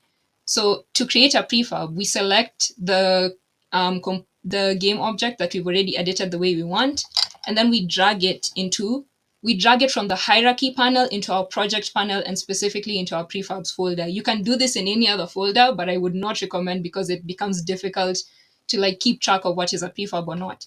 And you'll notice that in the hierarchy panel, it's turned blue. That means we have a prefab now. So to make sure that all my apples have a little stalk and behave the same way, I'm gonna delete the other apples that we had. And there are many ways that you can add like a prefab to a scene. You can either drag from the project panel and drop it here. Now you see we have another apple, or you can just do what I did before, which is hit Control D and then move within the scene to now have another apple. So maybe let's say I want to like, maybe I want to move the stock a bit more. If I want to make sure that my changes are applied to all the apples and not just one apple, because if I click here and I change the stock, it's only going to apply to this apple. Now I can change it here and then go back to the parent object, or like the one which is at the top of the hierarchy, and hit overrides and then apply all. This will apply it to all the other apples. Or what I can do is there's this small arrow which appears when you have a prefab. When you click on it, it isolates that object, but now we're editing the actual prefab itself. Then I can make my changes however I want over here. Let me try and rotate it in a different axis. Yeah. I can make whatever changes I want. And then you'll see these. You can either have autosave, which will like automatically save any changes that you want, or you can hit Control S to save it before you click back out. Now all the apples have like a stalk and it's tilted on the side. And that's how prefabs work. They help you like reduce the time you're going to take. Instead of me now creating multiple apples and then trying to change all of those all of the components, all I have to do is just edit the original prefab and it'll apply.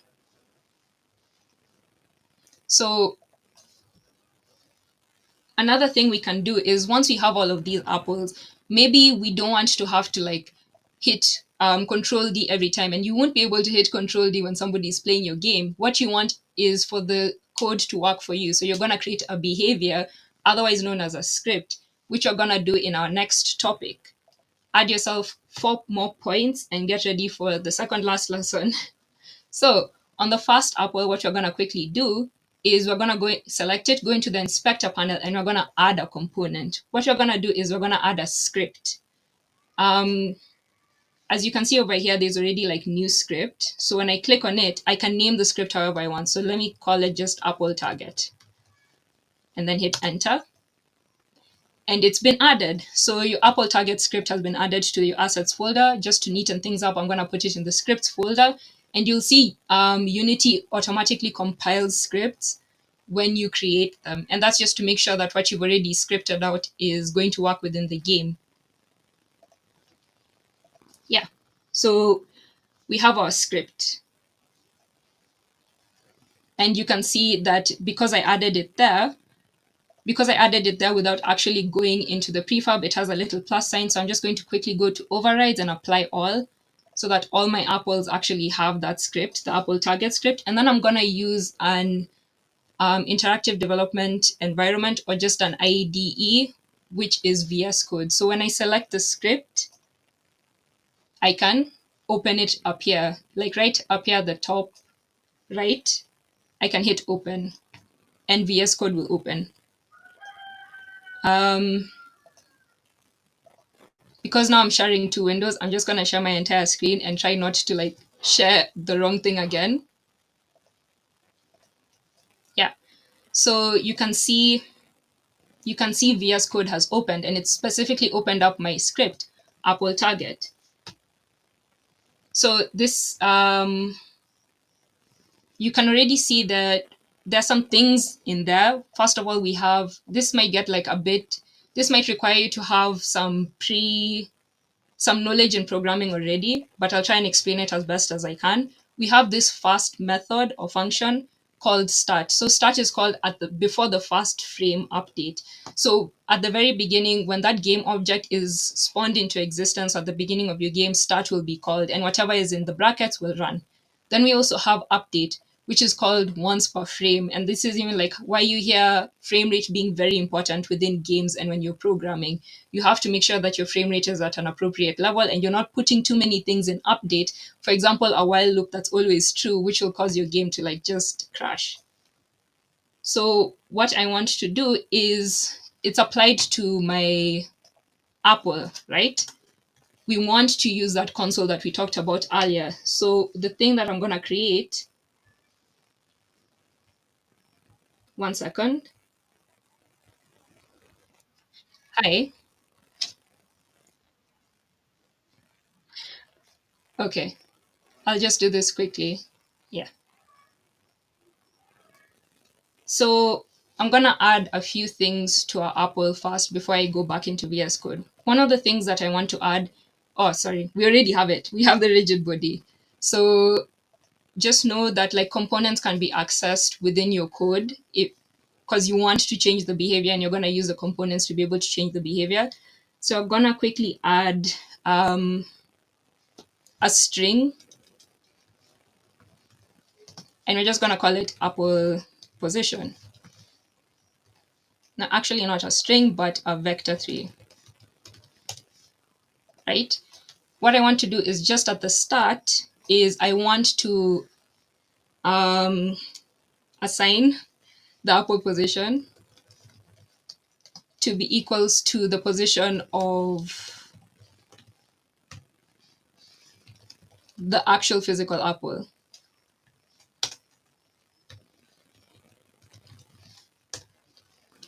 And that's what I've done. But I won't be able to see this because I haven't made it public. Of course, I can make it public, or I can just look at the inspector, but I want my console to print it out. So what I'm going to use is a debug.log. And this allows you to print stuff out in your console. So I can see the apple is at, and then simply add now the apple position for it to print it out.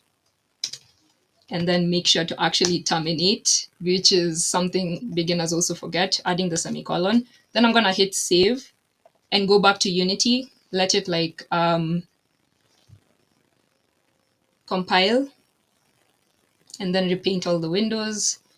And when I go back and open the console and hit play, it should, if I've done everything correctly, the apple should fall, and it actually prints them out. And you see it prints it out once. So we can see like the apple is at this position, the apple is at this position. So we have 3 apples in the scene, and we're seeing 3 debug logs. What we can also do is we've put it in the start. So it's printed once because start just runs at the beginning and just once. If we wanted it to run every single frame, we can just move that code into void update, save it, go back, wait for it to compile, and then hit play again. Now I want you to watch what happens when I hit play.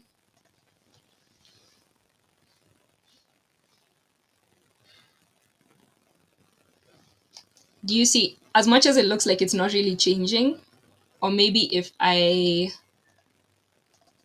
quickly delete this, you can see the numbers just going. And that's because it's running every single frame it's printing out where the apples are. And you can see we already have like 999 plus.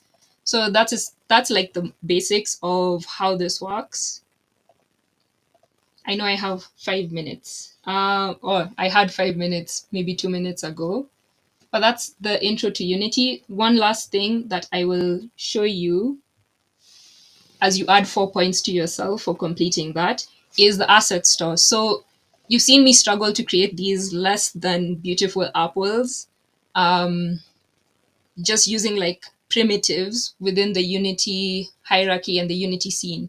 What you can instead do is, as I mentioned before, as a beginner, don't like try to build everything by yourself. There are people who've been doing this for so many years and they've already created wonderful and beautiful assets for you to use. So you can go to assets and then, you can go to window and then you can go to the asset store down here. So the asset store is actually found on the web. It used to be you could access it within Unity itself, but now they've moved it to just be on the web. And this is where people create and upload assets for people to use in Unity. And you can find all sorts of things. So you can see already we have 3D, it's broken down to animations, characters, environments, 2D, add-ons, audio, AI, so many things. I've even seen people create things where like you can create NPCs who use AI and it's for free. So what we want to look for is something under 3D, and I just want to look for like a better apple. So maybe what I'll do is look for fruits and see who's created anything. So there's this fruit pack, which is like $4, $20, $25. Or if you're like me and you're broke, you can just hit pricing and go to like free assets.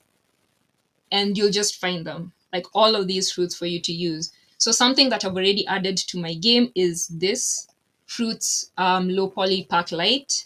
It has like a whole salad of fruits. And once you actually purchase it, usually this is written like purchase or buy or add to Unity. You can open in Unity and that brings up this window called the package manager, and it fetches all your different assets, and then you can import them into your game. So you'll import, like, depending on what you need. If you don't need like the demo scenes and maybe the readme, that's what you do. You just like select what you need and import them. So maybe I'll just like try and import only the apple to make it like take the shortest amount of time possible. So I'll just quickly import.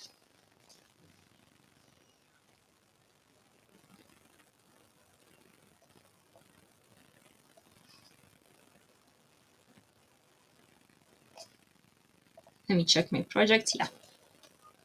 For a second, I was scared it did not. So it was built by Resilient Logic Games. I just opened the folder that they already have. They have models and prefabs. I've only imported the Apple. One of the, yeah. And I can now go into my Apple prefab and switch out. Maybe what I'll do is I'll just drag and drop. One of the things I realized is like the scale of some of these is not appropriate to the scale that you already have. So just make sure to edit that. Then I just remove this component, remove this other component, and I have a very blocky, choppy apple. Yeah, that's essentially it. You can add to yourself one more point for this, which is downloading things from the asset store. And that's where I'm going to end for now. Otherwise, we'll be here for a very long time. And if you'd managed to guess, we were trying to make like Discount Fruit Ninja. And that's just to show you how quickly you can prototype and build games within Unity. So yeah, thank you. And sorry for the technical difficulties.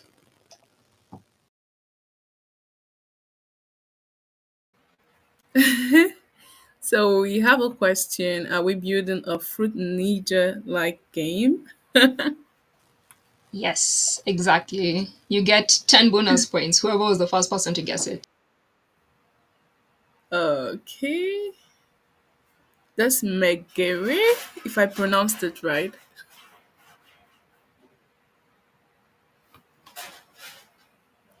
All right. I think we've come to the end of the section. So for the last section, we will upload it as a video. Due to network, our panelists won't be able to join us, so we're sorry about that. Thank you, Joanna, so much for the demo. I believe our participants learned one or two, and for those starting up, this is a great way to get into Unity. So, please, can we add all our panelists?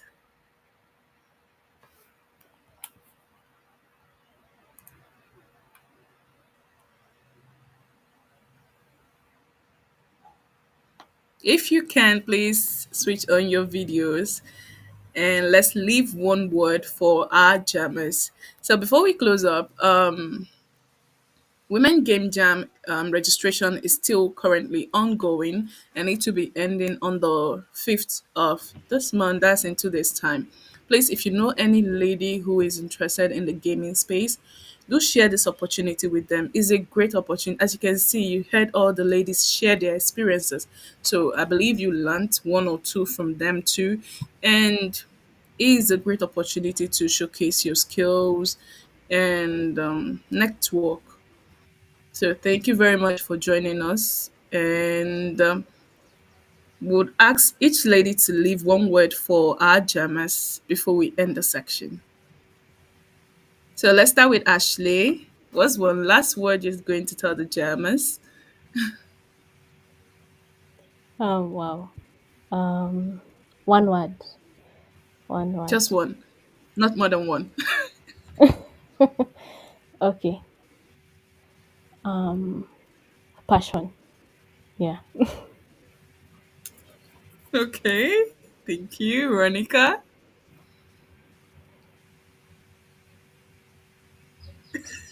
Not Teamwork. more than one, just one. One word. It can be one word. Okay, sentence.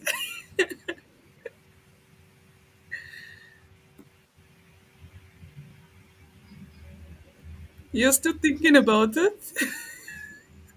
Hmm. Me.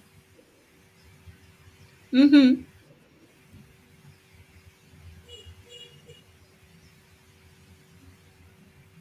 Okay, Jacqueline, please go ahead. Why Veronica is still figuring it out? Fun. Fun. Okay, fun. Yes. Joanna? Can I get a sentence like Ronica? Veronica? Oh, my word would be hope. Hope. Okay.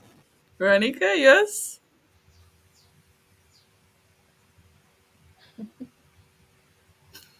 Hmm. I said the word teamwork is a two word and not one word. No, we can go with it. Teamwork. Thank That's what I you. said. Teamwork.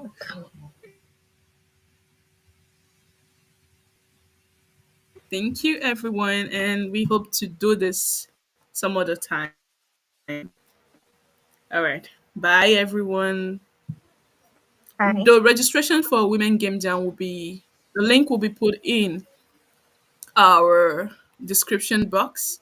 In the description box. So we have passion, fun, hope, and teamwork.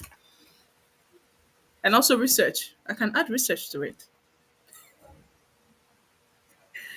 All right. So bye, ladies. Thank you for joining us and thank you for sharing your insights. Hi. I